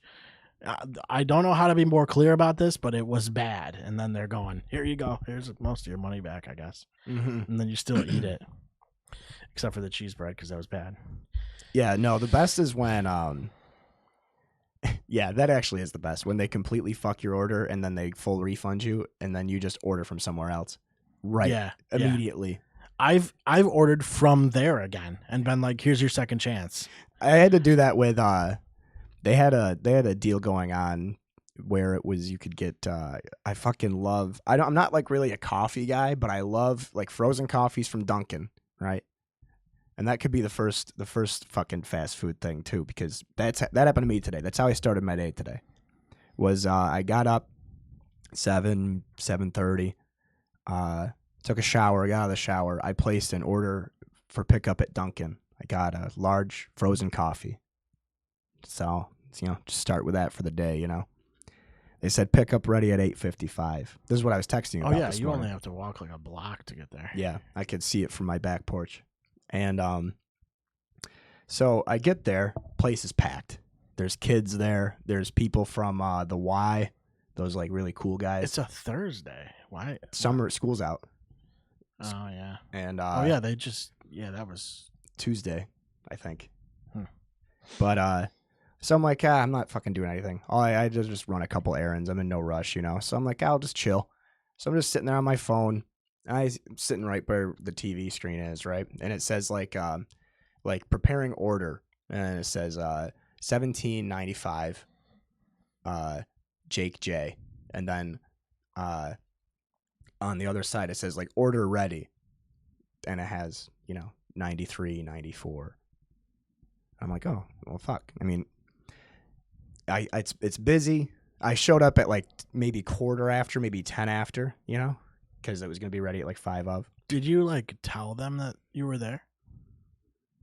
I mean, you shouldn't have to, but maybe if they knew you were there waiting for a pickup order. Oh, you'll see. Because it was mobbed, right? Because McDonald's has done this to me. It was I mean, I've never seen this, and I go to this Dunkin' Donuts frequently because it's across the street from my house, and I've never seen it this busy ever, So I'm not minding, It says they're still preparing it. I'm like, whatever, it's fine. So I'm on my phone, I'm chilling, and it was actually cool. Some old coworkers came in, talked to them for a little bit, and I look up at the TV, my name is off. They're preparing, and it has like 1796, 1797. And I look over at like order ready, and it doesn't say anything. I'm like, that's weird. They were super fucking busy, and like I said, I was in no rush, so I just waited. I figured I'll just wait a few minutes. The place was, dude. The girls were running back and forth. There were other customers coming in and like complaining at them, and fucking kids screaming and shit, and like people coming in like, oh my God, I haven't seen you in years, and having like fucking reunions and shit. The place was like an overstimulation nightmare. I was loving every second of it. So part of me was kind of selfish because I was like, this is a nice little bit of chaos right here. I'm just going to sit here for a minute and just chill, Ends up being like 9:45 at this point. Been there like a half an hour. And there's been this other woman sitting with me at the table, and she keeps looking over at this bag and keeps like checking her phone and looking over at this bag, checking her phone. She's a DoorDash driver. We got talking, and she just gets up and she goes, hey, you have the rest of my order? I see most of the orders right here. Do you have the rest of my order? The girl goes in. Oh, yeah, we got it right here. So it's like, oh, well, what the fuck? So she gets up and leaves, and then they take a few other orders, and I go up there, and I go, Yeah, I go, I'm sorry. I go, I've been waiting too. I go, I've seen my name pop up, got removed, and I think I forgot to mention I've too. seen it sort of It cycle popped in up and a out. second time. It popped up a second time and then was actually set ready.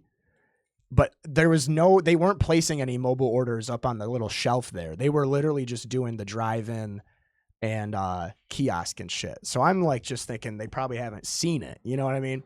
And like I said, Give in them the no benefit rush. of the I didn't doubt. complain. But my favorite part about it was that gets to be like 5 of. I've been there for like 40 minutes at this point. I'm talking to the girl there. I'm like, yeah, I had to pick up for Jake. There we go. It was actually number 1795, and they were at like 1820 at this point. And All right. and she looks at the counter. She goes, "Oh, it's a mobile order." She looks at it. She goes, "Oh yeah, we don't have frozen coffee. Is there something else I can get you?" And I go, "Yeah. Do you have like the nitro cold brew or cold brew?" And she just gets super pale. She goes, "No, I'm sorry, we don't have that either." I'm like, what can you offer me as a replacement? She goes, I can do for iced beverages, we could do an iced tea or an iced coffee. I'm like, I'll just take a large black iced coffee. That's fine. She goes, you know what I can do is I'll give you some espresso too. And I'm like, oh, thank you. You know, that's nice. You know, a little make up for it, you know, because the frozen coffee is like $1.50 more or whatever. So I'm watching her fill this up, and homegirl set me up. I probably won't actually have to buy coffee for the next like 4 days. I don't know how many ounces an iced coffee cup holds from Dunkin, but I can tell you that up until where the D starts on the cup, homegirl hooked me up with espresso. And then did the rest of it. And I was like, oh my goodness. She said, you're going to crash Dude, today. I took 2 sips on my way out the door. I thanked her very, very graciously because I felt bad. Place was fucking packed. She was, what are you going to do? You know, sometimes they don't have fucking frozen coffee. It's fucking bullshit. But, you know, I'm not going to yell at her. They do it pretty good about. If they do it again, I'm going to be fucking livid. Yeah. Because there's They're no goddamn reason. It's my fucking birthday. Yeah. How the fuck do you not have my fucking coffee? I know. They need to understand that that's what's going on. But anyway, so I took 2 sips of it on the way out the door, and that, oh my God, dude, that shit hit like fucking, that was the strongest coffee I've ever had. I literally want. Sometimes you instantly, like, you suck it up through the Yep. thing, and you're going, yep. Yeah. Yep. It's like, it's like in Doom, with the Rock, where like they can put the mutant serum in fucking Carl Urban, and the fucking it goes boom, and then he's in first person. Yeah. That's how I felt walking out of Dunkin'. It was so fucking strong. I literally had to go back home and put it in my fridge because I was like, I can't drink this while I run errands. I will fucking have a panic attack. And it's still in my fridge. Took 2 sips. I don't know what your name is at Dunkin', but thank you. You were great. But the fucking other one with the McDonald's Shout I had out a to while Dunkin' ago. Lee. Yeah, shout out to Dunkin' Grill. You're great. There was one time where McDonald's fucked up my order, and I bought a frappe, right? And I loaded it up. Like espresso, caramel, Oreo cookie. Like, Just never. They're never. I was like, I need that shit loaded up. And gets my order completely wrong. Like just not they even gave me like a close. 10-piece instead of a 20-piece. They gave me like they forgot to put the bacon on my burger or something. But the worst part about it was not only did they not give me the frappe, but they also just didn't give me a drink at all. So like I like when they don't give you a straw. Is my favorite. that's the best. That's also the best. They're going, here's a drink with the top thing. Yeah. That definitely requires a straw for sure. And then you're like, okay, but you didn't give me that crucial Device. piece of Yeah. what needs to happen here.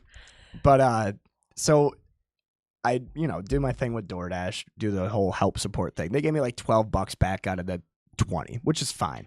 But what happened was I ended up calling McDonald's, and I was very frank with them. And I was like, look, I'm not trying to sound angry because I'm not, but You didn't do I a good spent job. $8 for this coffee, for this frappe, and I didn't get it.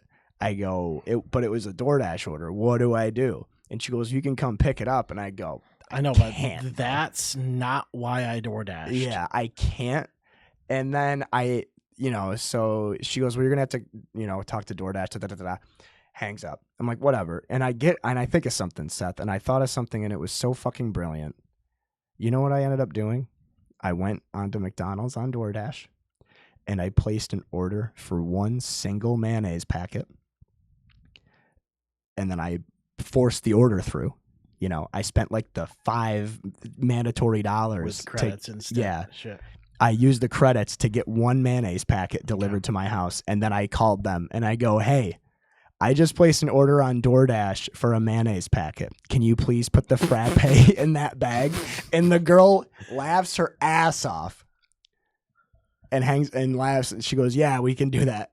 Hangs up the phone. 10 minutes later, there it is. But they forgot the mayonnaise packet. Oh, fuck. So now you gotta... Did you get your money back for the mayonnaise packet? I haven't ordered from them since. Oh. It was bullshit. Damn. That's what I wanted. Oh, by the way. Oh, I have a gift for you, by the way. What? Why? Yeah, No. it's a birthday gift. No. Thank you. Here you go. Oh, perfect. It's yellow mustard. Now, so like regular... There's mustard, right? And I'm sure you've had mustard before. Speaking of condiments. But this is yellow mustard. I don't know if What's the difference? It's like more yellow or something. I didn't read much into it. It's good for like a while, like another year. So you got like time to ruminate. You can like sit with it for a little while until you find something to use it on. That's really thoughtful, man. I appreciate it. Yeah, I haven't really used a lot of mustard. I've never really been a mustard guy, but it's never too late to brand start. new. It's never too late to start. That's a brand new one. I said, I don't know what he's into. And I thought about getting one for myself. Yeah. But because I've been looking at those for a little while. But like I was like, it's his birthday. It's a birthday salt thing, So it's like. Nah. Thanks, man. Seriously. That's fucking. We'll get him some mustard. I really appreciate that. I'm going to keep this for a while, I think. I mean, Well, you it's only good have until April. But I think if you keep it But sealed. that's 2025. So, you got. Yeah. No, I got time. Yeah, you got a little while. The best part is that not only is it gluten-free, but it's also 0 calories. Yeah, That's I know. I fucking didn't look at amazing, the dude. nutrition. I didn't look at that at all. But Well, you knocked it out of the park. That's fucking. That's. They've been around since 1904, bro. Mm-hmm. So it was between this and the classic. Heinz. Yeah. And so I don't know. I thought that looked better. No, that's perfect. Yeah. So there's that. Thanks, dude. Yeah, I don't know. I've had McDonald's have issues, like a lot of. It's usually the East Side one that fucks up bad. And Did they get rid of the play place? dude, I've spent like almost 2 hours in that place just trying to get one order. It's really, really bad. They don't. No, there's like a, they got slides and tubes and stuff, and probably like a ball pit with a couple needles and like weird shit, probably like spit and like nose stuff. There's probably nose stuff on those balls. I don't know. As a kid, I feel like you were just immune to everything. Like I didn't feel like I get sick a lot when I was a kid, and it's probably because of the ball pits. Like I feel like if adults used ball pits more, you probably would be better off. We'd probably never have COVID. We probably would have been immune like right off the bat. Dude, the idea of being in a ball pit with other adults just really makes my skin crawl.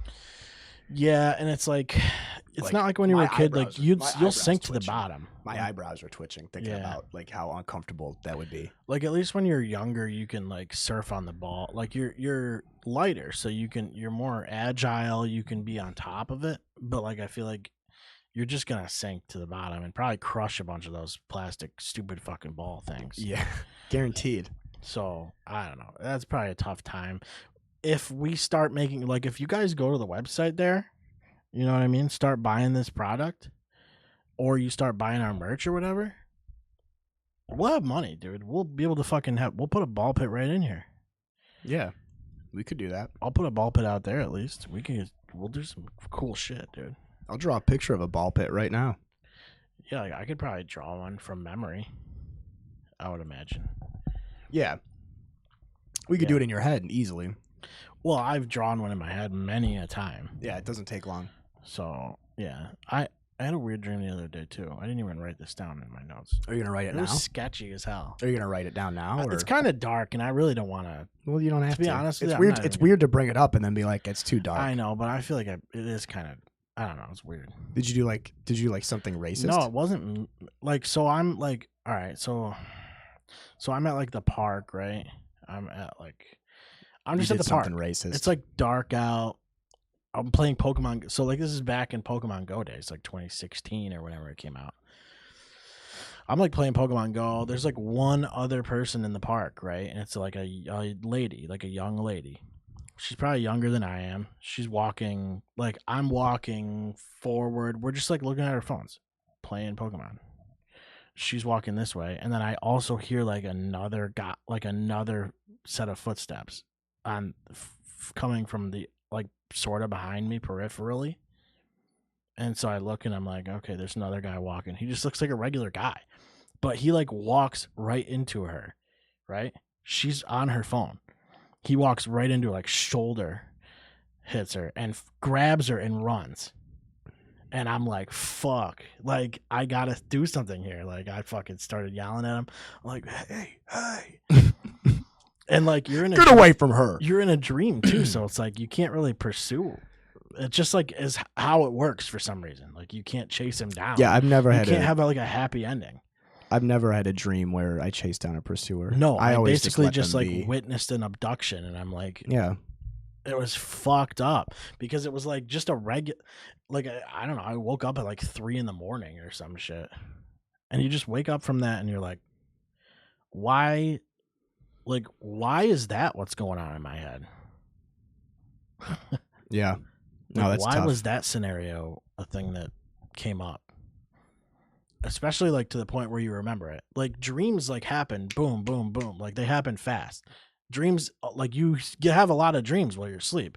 It's just what you remember.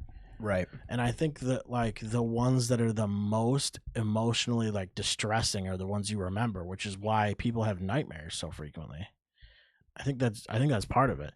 Anything that's very impactful emotionally is what you're going to remember, and you're going to wake up from that. And when you wake up, that dream is fleeting. So you have to write it down, or take like a serious mental note about it, because you're going to go back to sleep a lot of the time. So you'll forget it. Like a lot of times I wake up and have a dream, and then I go right back to sleep, and I'm not going to remember when I wake up. But I have a note thing in my phone. I try to write a lot of this down, and I don't know what the value is. Like, I don't understand what the value would be in me writing these things down, because it's not going to come back. Like, I'm never going to be able to analyze it. There's people that are probably dream analysts that would probably never be able to figure out why your brain is chemically like producing this scenario. You would never be able to figure it out. It's a crazy thing. Like, I have a whole document of dreams. I have one that is literally a whole story that I could probably turn into like a short film pretty easily, and it's so good. Like, it's really, really good, and I want to turn it into like a film, but I don't have a budget for that kind of shit. That's why you need to go on to.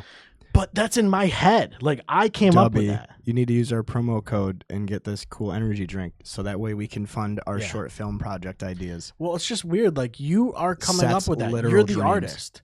Yeah. You know what I'm saying? Like, Yeah. A lot of these dreams are things that you just in like conscious, you could be fucking by yourself, just like thinking as hard as you can about like how to, like, here's like a horror movie. Like, how cool, like, what do I do? Like, just trying to come up with something. It wouldn't be anywhere near as good as what your brain produces while you're unconscious. Yeah, that's like here's a fucking on beautiful autopilot. segue. Here's a beautiful segue. Dave, if you're listening, the birthday boy topic switch. That's why Silent Hill games are so fucking scary, dude. Because Silent Hill is different for everybody. So like, if you and I went to Silent Hill, right? Oh yeah. The monsters that I see would be different from the monsters that you see because all the monsters are manifestations of our own like guilt Yeah. and fear and stuff. Yeah. You know what I mean?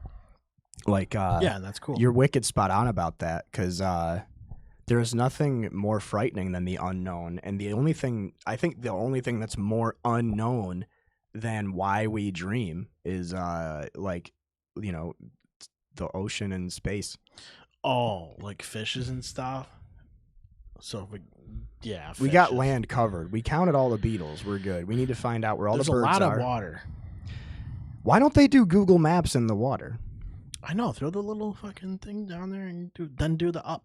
Yeah. From But there. anyway, back to Silent Hill and scary things. I want to pivot to that because I've actually been thinking about playing through those again because they're remaking 2 and it comes out at the end of the year. But also, did you ever see the movie? We should play Lethal Company. We should play Lethal on Company. the fucking channel.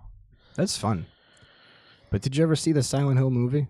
No. No? It was really good. It's got Sean Bean and Pyramid Head. I never really got into Silent Hill. It's So crazy. like I would like to. I should. They're good. They're great. Any of the numbered ones, the first 4, The first 4. they're all great. I don't mind the other ones. So the first 4 were all made by the team in Japan, and then after that, they were all made by a team in America.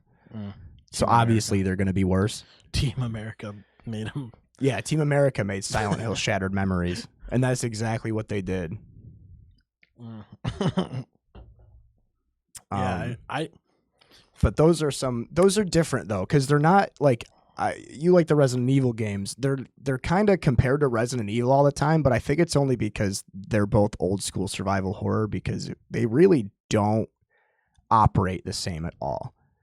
Silent Hill's very psychological and visceral and very dark and very confusing. And Resident Evil is really I guess campy. Yeah, Not that Silent Hill is. isn't campy. There's certainly It is. camp in Silent Hill, but there's It's not to the degree that. So like when I grew up, I wasn't really a horror type of guy. Like I played like wrestling games and shit. Like that was my fucking wave race and shit. You know what I mean? Super Mario. mm-hmm. But like once I got into like even like as I became like a teenager and shit, my shit became like mostly music focused, and I wasn't necessarily like into horror movies and games and shit. But eventually, like I revisited a lot of them, but there's like a real good chunk of them that I missed. Yeah. So like it would be cool to like go back. I remember playing Parasite Eve when I was a kid. I was pretty fucking scared at that. That game is fucking amazing. There was like some stuff here and there, but like it wasn't my genre for some reason. And you know, like now I play games like Alien Isolation and stuff like that, and you're like, man, like Outlast and like what's the one with the fucking art, the paint thing? Amnesia, No, they're Layers of Fear. Layers of Fear. It's like they're cool, like they're Yeah. fucking great, and like I never was really that interested in them for whatever reason. Well, I think it's a hard... I always felt like horror movies are tough for me because like I always have like a.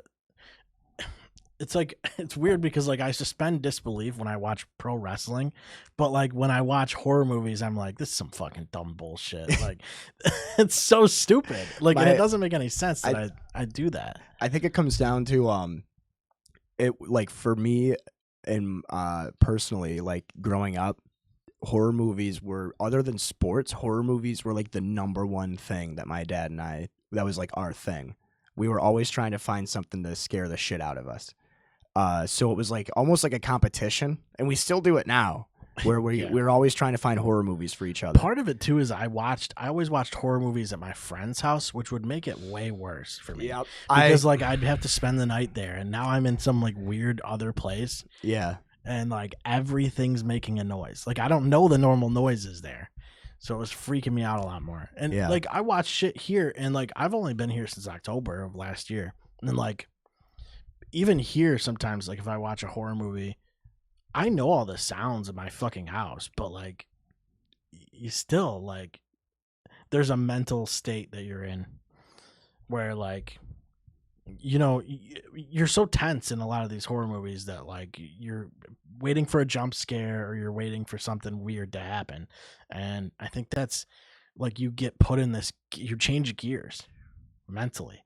And so like your coat rack looks fucking weird all of a sudden and you're like, what is that? What's going on over there?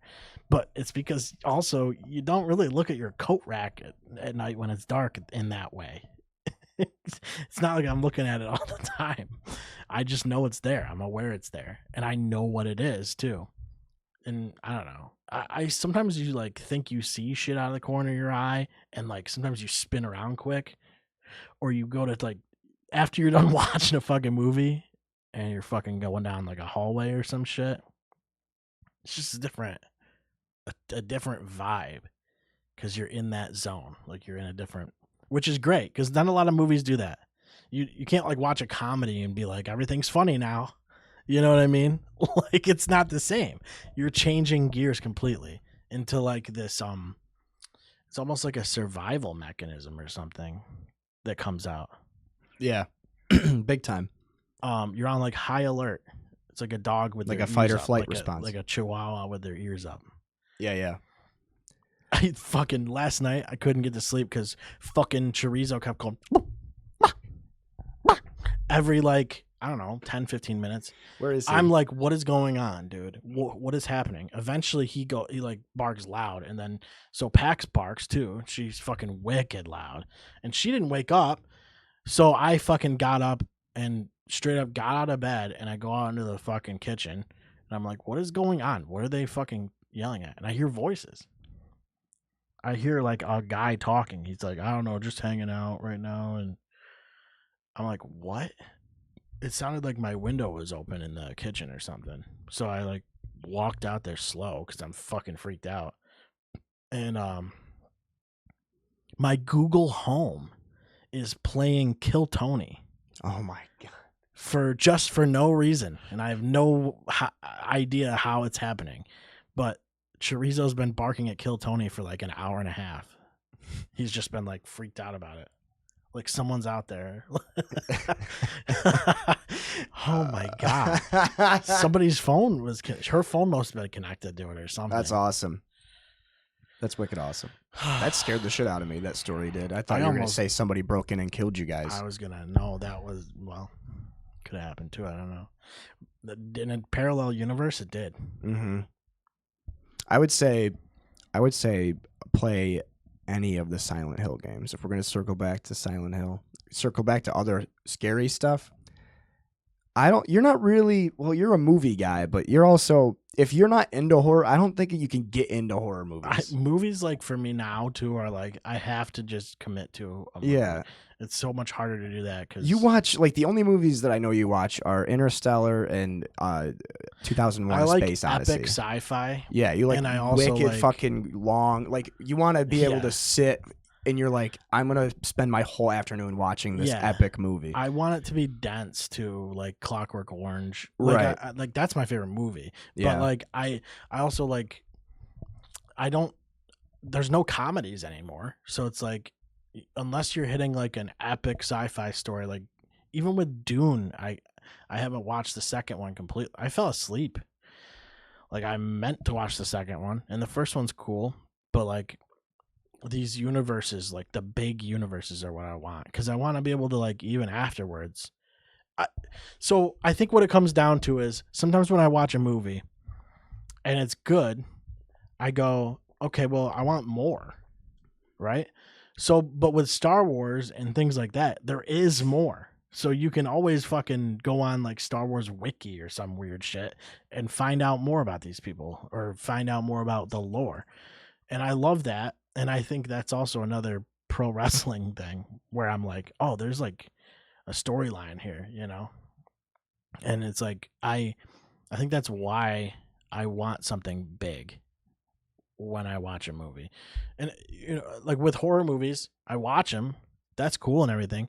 And I still go on my phone. If I know if a movie's good, if I go on my phone afterwards and like look it up to see like ratings, which are always trash because movie critics are pieces of shit. They just don't know what they're talking about. They just objectively don't. And I've seen it a million times. Everything I like, they're like, this is trash. It's the worst movie of all time. And then you're going, what are you talking? I just sat through it, though, for like 2.5 hours.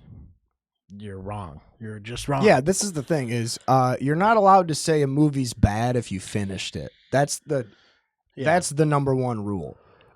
A movie is bad if you don't finish it. So, well, isn't their job to finish it though? No, their job is to let us know how good it is. I think really what their job is to receive money and then judge the movie based on how much money they received. Right. Yeah. Like these fucking Roger Ebert or whatever. It's fucking like, what are you? Who are you and where did you come from and why? What gives you the right to review these movies and tell me whether I'm going to like them or not? Like none of these, like movie reviews are trash. Same as game reviews though. Like I bought NASCAR Heat the other day. That game NASCAR is Heat sick. 5, it's great, and it's got like a 3.4 or some shit. That game is gnarly. And you're like, what are you guys playing? Like this is a good game. They like people, I guess, liked 4 better, but like I'm coming from a base of not having a NASCAR game to now having NASCAR Heat 5. It's very good. It's nice. I ran a like 50% race at Daytona the other day, and it's awesome. You get fucking, it's like it's long, but like, you have it the is steering wheel set up. So nice with the steering wheel. It's so nice, and I'm running I ran a clean race, didn't get any cautions, and then there's breaks. There's stages in the race too, so you get like a 20-second break every once in a while for caution flags and stuff, and it's just like it's so like addicting, and I'm gonna play more of that. Like for sure. Yeah. That game is super cool. And like, I guess I had the choice between that and Ignition, which came out in 2021. And I guess Ignition was like kind of buggy and stuff like that. But I booted up Heat and everything was cool. Like you pick your sponsors, you pick your driver, you basically. Wait, can you create a driver? Yeah. Oh, cool. You create the driver, then you like design your car. I don't know is 5 the newest one? I don't know if I played 5. Yeah, it's the last one too, because now the new NASCAR game that comes out is by the iRacing team. They're doing the new NASCAR game. Yeah, it's gonna be fucking awesome. So I can't not wait for that. But I was like, I don't know. I just got tired of like Forza. I got tired of the tracks, really, is what it comes down to, is I've played all those tracks a lot. So, like, I wanted to play NASCAR series. So you can race from dirt to truck to Xfinity series to the Cup series. And I just started at Xfinity, and I'm just going to run those. Yeah. I started playing... but I do long races. That's the best way to play those, though. It is really to do, is. like, 50% races. And then you're going, like, okay, I got to pit at some point. Yeah. Like... that until pitting is a factor, you're just drafting. You're just turning left. You're just playing Mario Kart without power-ups. Yeah, pretty much. Yeah, I was playing Wreckfest for a while. That game's really cool. It's like a demolition derby / rally racing game. But I think it'd be cool if you could make a horror car driving game. Would that just be Carmageddon? Twisted Metal. It's been done. Yeah, Twisted Metal Black. That's that about game as is close as actually it legit. gets. Yeah. That game is actually scary. Twisted Metal Black. Yeah. Dave and I were talking about that a while ago. Twisted Metal That game's Black actually is terrifying. So good. Yeah. Yeah. That game's incredible. I'm pretty sure I could totally be off base with this, but I'm pretty sure that Twisted Metal Black had like cut scenes in like FMV videos that were like banned. They had to like censor them, or they just didn't put them on the disc. That's possible though. I do know that the first Twisted Metal game used to have, or was initially supposed to have, actual cut scenes, but they couldn't fit them on the disc, so they just did like scroll to text. Right? It was PS1 or PS2 era, so like, you know, I don't know when the first one came out, but like 95, 94. I don't remember when the PlayStation came out. Yeah. Well, horror driving is a tough genre. That'd be fucking fun to figure out, though. We could do it. Carmageddon. Yeah. Maybe. Or you would have to do like I think it would be cool to do. What if they did Grand Theft Auto, right? But spooky. A spooky Theft Auto, like an Undead Nightmare, but GTA version. Yeah, exactly. That could be cool. Why didn't they do that? The Undead Nightmare was successful, I thought. I don't understand how they didn't do an Undead Nightmare for Red Dead 2. Well, that too. They still should. They still could. Yeah. In fact, they're probably doing it because fucking GTA 6 is going to take 7 years to Red make. Dead 2 has been out for so long, though, already. It's been out for years. Yeah, I guess it has. That's the sad thing. I haven't really thought about that, but I never finished it. No way. I've still got... No way. I've actually barely played any of it. I played the first one. I actually play it when I get home. Yeah, I really should. I should get back into it. I just don't feel like I have the time to do it. And then, like, when I do... It is a very long game. I also made a mistake and bought fucking Destiny 2 Final Shape, which is great. It's really good. You were talking about it the other day. It is really good. And they did a good job balancing things out to, like, let people who are coming back have the... it scales them up pretty good. And, all the older weapons and things are available again.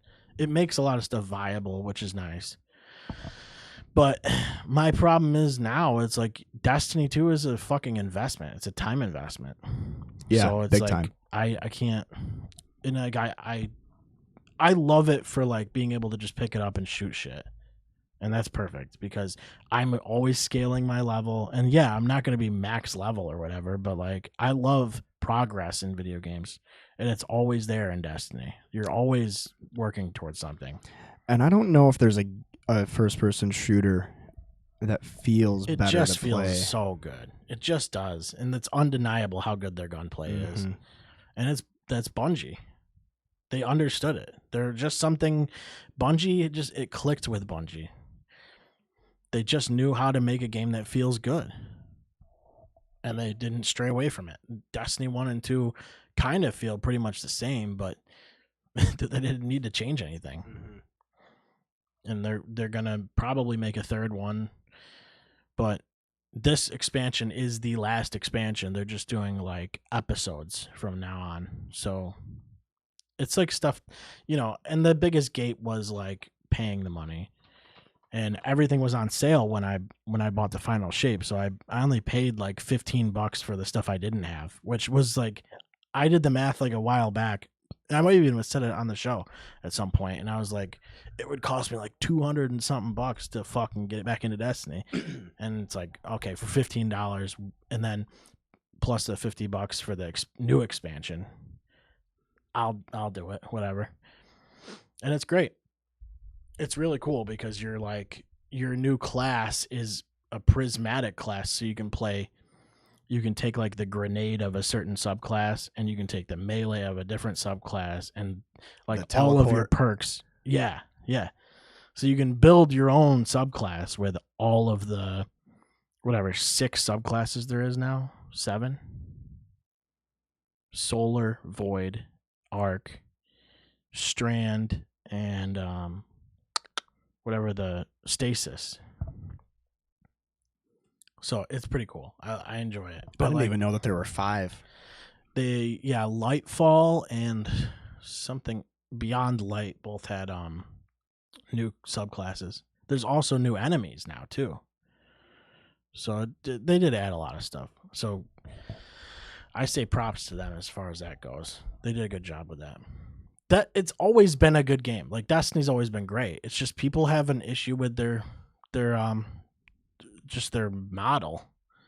It's hard to get into. It's hard to get into now because it's hard to figure out the timeline because they removed a lot of content. But just like overall the game's great. If you want a game like that you're going to sink money into and it's going to be there for years and years, like that's the game to grab onto. Like World of Warcraft or whatever. People play World of Warcraft. They play it for fucking years. They keep putting money into it. It's like a game that they want to play. And they invest time in their characters. And it feels good to do that. I don't know. I always enjoyed it. I always enjoyed Destiny. I just don't. Sometimes I just don't want to pay the fucking money. Sometimes you also like start playing other stuff and whatever. It's like I don't want it to be the only game I play, and sometimes it feels like it needs to be. That's the other problem. So I did that, and then what was the other mistake I made? There was another mistake I made. Let me see. The ghost pepper wings. No shit. Yeah, I mean, I got ghost pepper wings from Popeyes because they're like $6 or whatever. So I bought them on like Tuesday, and then I was in trouble for like 24 hours. Like my stomach was fucked. And I've done this before. Twice. And I didn't learn from it. And this time, third time, not doing it again. That's it. I'm done. Not getting ghost pepper wings from Popeyes ever again. And it's like it's a great deal because their wings are like pretty good. Yeah, I've always had a good experience from Popeyes. Although for the price, they're pretty good too. You know, my stomach is literally turning thinking about it. You though, just I'm not can't, gonna lie, dude. It's just so like heavy, and it feels like your like gut is burning for like 24 hours. Well, and then your fingers are greasy for the next few weeks. Yeah, and I'll tell you what's nice though is the bidet like cools you down when you have a hot shit. Like if you have a hot shit and you spray while you're hot shitting, it goes up there. Like the cold water goes up there just enough to Perfectly keep it. Yeah, it's nice. Yeah, it balances it out. So those are my mistakes from like a week, within the week. I like that. Last week's mistakes. Ghost pepper wings. What was the other one? Destiny 2. Destiny 2. Yeah. I got Which that. is like, it's not a mistake, but it is because like I feel like I'm not going to commit to it. Yeah.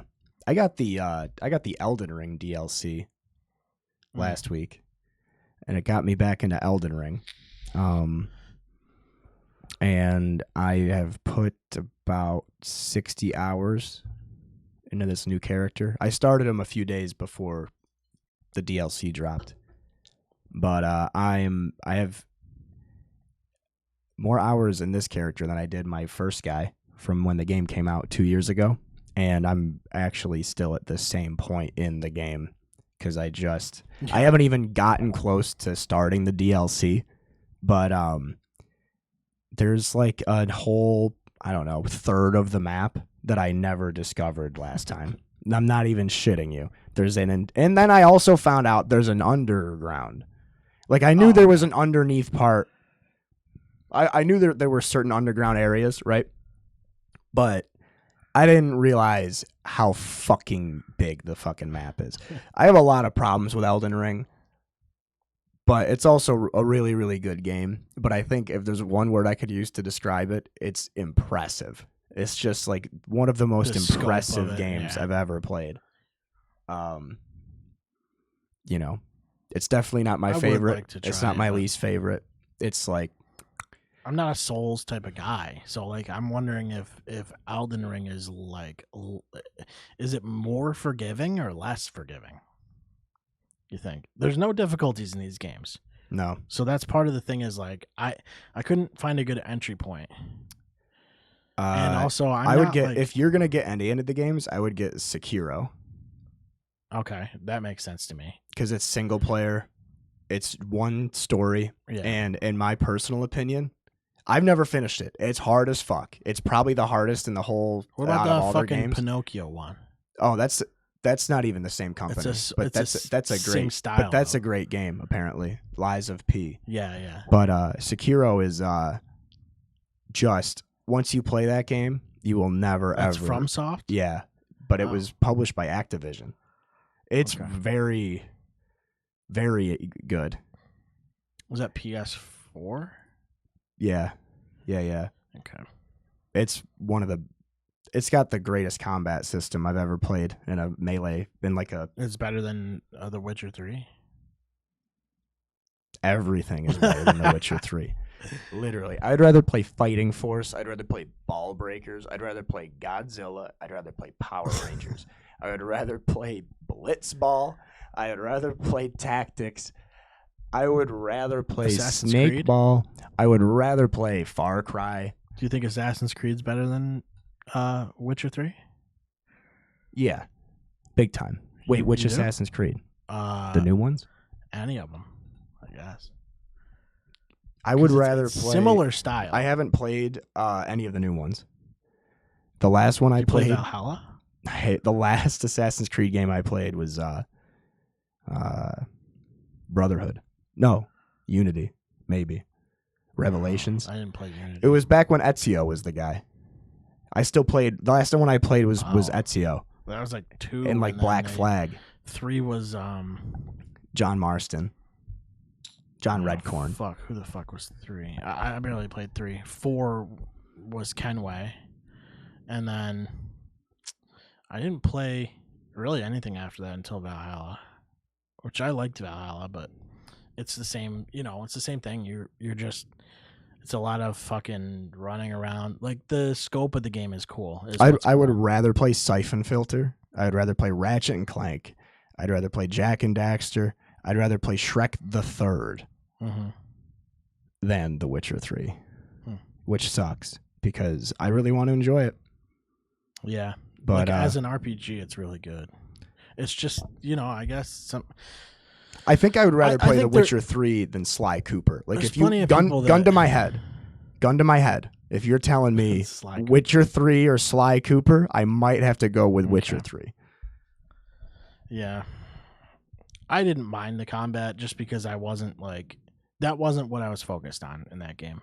I was more impressed with the world building and just like the immersion of the game, It was a big world. The characters were interesting, I thought.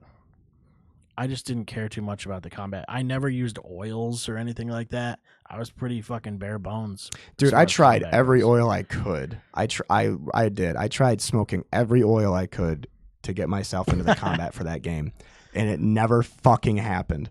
I'd rather play the Brady Bunch. I'd rather play Shrek 2. I'd rather play Mario Kart, any of them, blindfolded. Have you played the other Witcher games? No, I did play a little bit of 2, but that was after 3, so I didn't care as much, Mm-hmm. What about Little Big Planet? I didn't have a PS3, so no. I did play it, but Yeah. I barely. It's like remember it's like the spiritual successor to The Witcher 3. it. in a It's way. not, but yeah, it's Because just they're making more of them, and the combat's non-existent. right. So, I mean, that's where The Witcher 3 got its idea for combat. They were like, let's make it feel like Little Big Planet. And they're like, what? There's no combat in Little Big Planet. You put stickers on each other and get eaten by sharks. And they're like, yeah, make it feel like that. Yeah, That's what it feels like for me. yeah. I feel like I'm just putting stickers all over the fucking walls, and I'm getting eaten by fucking electric sharks. And Yeah. nobody cares. Nobody asks how I'm doing. Yeah, that You makes know, they're just like, oh, he's just trying to play The Witcher 3. But they don't ask how he's playing Witcher 3. right. But it's cool. I mean, I remember just hanging out and watching you play it. I had no problem watching it be played. The story is fucking cool. I agree with you 100%. I fucking hate playing the game. I just can't do it. There's lots of games that are like that though. You know? Dude, the soundtrack is so good too. God damn, I fucking love that OST. Well, I love that the Witcher 3 soundtrack is basically our D&D soundtrack. So it is now, yeah. it's perfect. Speaking of 3, what about Baldur's Gate 3? Have we ever talked about that? That game is fine. Yeah, we talked about it. People I would rather online- play Jack people- and the Daxter 3. Comment section got mad at you because Yeah, they were like, this guy doesn't sound like he knows what he's talking about. yeah, they said something about you, They fucking don't. how you're a piece of shit or whatever, Probably. how you're fucking dumb idiot or some shit. I don't know. That was our first show back, I think. And I haven't touched Yeah, Baldur's or Gate in so something long. like I'm not gonna be booting it up again until we get into like September, October, because they're gonna release mod tools and introduce crossplay, which will be fucking super cool. Yeah. You know what else is getting crossplay that has been out for way too long and should have had it by now? Rainbow Six Siege. They're going to give crossplay to Rainbow Six. They're still putting out like major updates for that game. And the competitive scene is like big still. But it's been out since 2016. Wow. Yeah. That was back when Bernie Sanders was running for office. Yep. Pretty sure it's 2016. It's an old fucking game. And they put out Rainbow Six, what was the other one? They put out one after Siege. It was like Siege's Extraction. Engine, but they like put it was with like in aliens or some shit. Yeah. And Dude. then everybody goes, no, stop with Dude, this. I How about can't just believe make they- SOCOM again? Just make SOCOM. Just make Vegas 3. Or make Vegas 3. Just make Vegas 3. Yep. Correct. I make Vegas 3. just Yep. or just fuck if and now that I'm gonna say this is what's gonna happen. People are gonna be like, you asked for this. If they just remade Vegas 1 and 2 or remake any of the Rainbow That's Six, just fine. make a regular. Vegas 2 still plays really well. It for, really like, does. What it is. It's hard as shit. It is. The game's hard as fucking shit. Yeah, the kill times are so fast. Yeah. They gotta do fucking more with it. Because Siege feels really, really good to play. That game comes close to it's Destiny. Just, you have to learn the maps and like, Well, and the there's a lot community of- the community's the fucking skill gap mean. is They're kinda really wild. mean. Yeah, That's a game where it's a cooperative game, so you gotta naturally you're gonna have that. People It's getting almost as pissed bad about as their League. teammates. Like League, Counter-Strike, Siege. Yeah, I think any of those games like League of Legends or Dota or Rocket League. Rocket League The can be other league. toxic. Yeah. Rocket League is tough because there is a huge skill gap there now. And like if you start playing Rocket League now and you don't know what you're doing, like, I mean, I'm sure the matchmaking will kind of take care of that because they have an MMR system that sort of like it kind of ranks you based on how actually good you are and how often you play. Right. But it's just they're so different. There's like a huge difference between the guys that have been playing since it came out and people who've only been playing for a year or whatever. People still are getting into that game. It's free. So that's a great game. Rocket League is great. And I always like to come back to that. It's been installed as a staple. It's like I'll a never mandatory uninstall that install. I'd like to get some people together and play Rocket League again. Just I have for a fun. few games like that are like mandatory Master installs. Chief Collection I always have installed. Yep.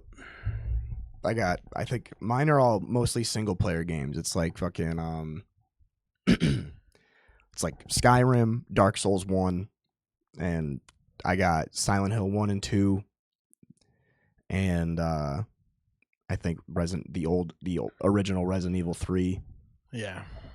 and like shit like that. Jack and Daxter 1, that's always on my computer. Sekiro, that's always in there. Spyro, Enter the Dragon. Yeah. Actually, yeah, the Spyro collection and the Crash collection are both in there. Banjo Tooie. No, I'm more of a nuts and bolts guy. Wow. Um, I like the first one. yeah. Shit. Well, the only thing about those games is that they don't take up much space. Master Right. Chief Collection does, Right. but other than that, Yeah. like if you play Sekiro, it's actually insane how like they managed to fit that entire game, and I think it's only like fucking 20 gigs maybe. On one disc. Yeah. Yeah. Back in the day. That was back in the day This of is a discs. 6-disc game right here. Yeah, dude, I love that. That's why I love every time I play one of like the PlayStation 1 Final Fantasy games, I'm always underwhelmed by how long they aren't. Because when I was younger, like when I was a kid, I always thought those games were like hundreds of hours long, and obviously, we know what we're doing now because we're adults, but it just feels seemed different. that way. It's like it felt more because you have to change the fucking disc. It feels like you were like, felt, oh my god, I felt like you feel like you completed like a whole game, and then you got to put the second disc in. Holy shit! Yeah. There's gonna be a whole nother fucking game here, dude. This is crazy. And now, like, you don't even use discs really anymore, do you? No, dude. Forza 6, right? So like, I was gonna buy. I wanted to play NASCAR, so I knew I had Forza 6 with the NASCAR expansion. So I went in there and I started playing that. I was like, this ain't it. It just isn't it. So I fucking started looking up Forza 6 anyway on the computer, and I was like, it is not available anymore. You can't buy it digitally because of their licensing and stuff like that. Yep. So And, now the only way you can buy Forza 6 is to go to a store and physically buy the disc. Which is wild, because if they start getting rid of fucking physical copies, that game is going to be worth a lot of money. Anything that's like not available digitally. The best part is that I own it digitally because it came with my Xbox. So do you? Yep. I have I'll it. be able to play it that. said it included with Game Pass, so it might still be on Game. Must still be on Game Pass. probably for now because they're taking Forza Horizon 4 down at the end of the year. So it's on sale for $10 for the rest of the year. But this is my thing is I could probably buy it cheap now, but if I'm gonna play a racing game, I'm gonna play Split Second, or I'm gonna play Gran Turismo 3. Don't try and ask me to play Forza. I'm not trying to play a game that looks cool. I'm trying to play a game that is cool. Yeah, I just think Forza wasn't built for NASCAR. It just wasn't. It's not cool enough. And NASCAR Heat is sick. They only added a couple of tracks. It's like I want NASCAR. Right. No, I know exactly what you're talking about because I remember that's the reason I was so excited that Forza 6 came with my Xbox, because then I was like, oh, I can just buy the NASCAR expansion and I won't feel bad because I already have the game. Well, and no, that's not how that works. No, it's like quick game. play only and go fuck yourself. Yep. There was no career. The quick play, like, it didn't even let me do more than like 50 laps or something like that. I wanted to do like 100. And it was like, it caps you at 50 laps for some reason, because and then they're like, yeah, you can set up mandatory pit stops or whatever, but like it wasn't designed that way. The worst part about it was that no matter how many drivers, because it only gives you like 12 or 18 cars, right? No matter how many drivers are in there with you, there's always going to be duplicate cars. Always. Yeah, that's true. It doesn't matter. You could do a 1v1 race and they'll always pick fucking the same car as you. Yeah. Like, for whatever reason, there's always the way they drive in Forza 2 is more aggressive. Like the drivatars, they're a bunch of punks, dude. The game's bullshit. And that's not how NASCAR should be. It's supposed to be holding lines and waiting for opportunities type of thing. Like, that's what I want. That's why I like Heat, because I can just hold my fucking line. And like when somebody goes too high or whatever, I can slip down underneath. Yep. It's like that's so much fun. Here's the other thing too. If I want to play a really cool and really good racing game that makes you feel really cool and really good, you're gonna play NASCAR 99. Yeah, NASCAR Thunder 2003. Yeah. I mean, or NASCAR Rumble. Do you remember NASCAR Rumble? Come on now. Of course I do. NASCAR Rumble is the only reason I didn't kill myself as a kid. Yeah. I was like, I gotta play more. I gotta play more Rumble. NASCAR Rumble. I gotta have the that's probably how I got tornado thing trapped down here. I used to like the shield thing that popped up in front of your car. Yep. You could just blast guys with it. It Always reminded me of fucking is it like Armor Games? Remember that Flash website? Yeah. There's a Flash website that used to be around called what the fuck? Tactics Arena Online. Do you remember that? It would have been like late 90s, I guess. I remember Stick Arena. Tactics Arena was like a turn-based thing. And you have like a knight, you have a scout, you have like a wizard or some shit, and you like move them spaces and they can attack different distances, but you have to eliminate their whole team. It was very like strategic, and like I could never win in that game, but I played it a lot. It was a Flash game, but I think I looked it up the other day because I was thinking about it, and I think it's coming back, or they're doing like a beta to try and bring it back. So I'm gonna like look that up and maybe Toss the Turtle was cool. maybe now as an adult I'd be able to think about things better. Think about things more good. No chance. Yeah, I don't think so. Those Flash games were merciless, Snowball fight, dude. That shit was god tier. I was a fan of like Club Penguin. Club Penguin was good. Yeah, that was like right after my time though. What else was there? That was really all. I played a lot of Cartoon Network what's games. the one? I played a lot of games on Newgrounds. Mini What's Clip. the game with the it's just a sandbox with like fireworks and shit. Dan Ball. Yeah, dude. Yeah, dude. That was big. Powder Game. The Dan Ball. Yeah.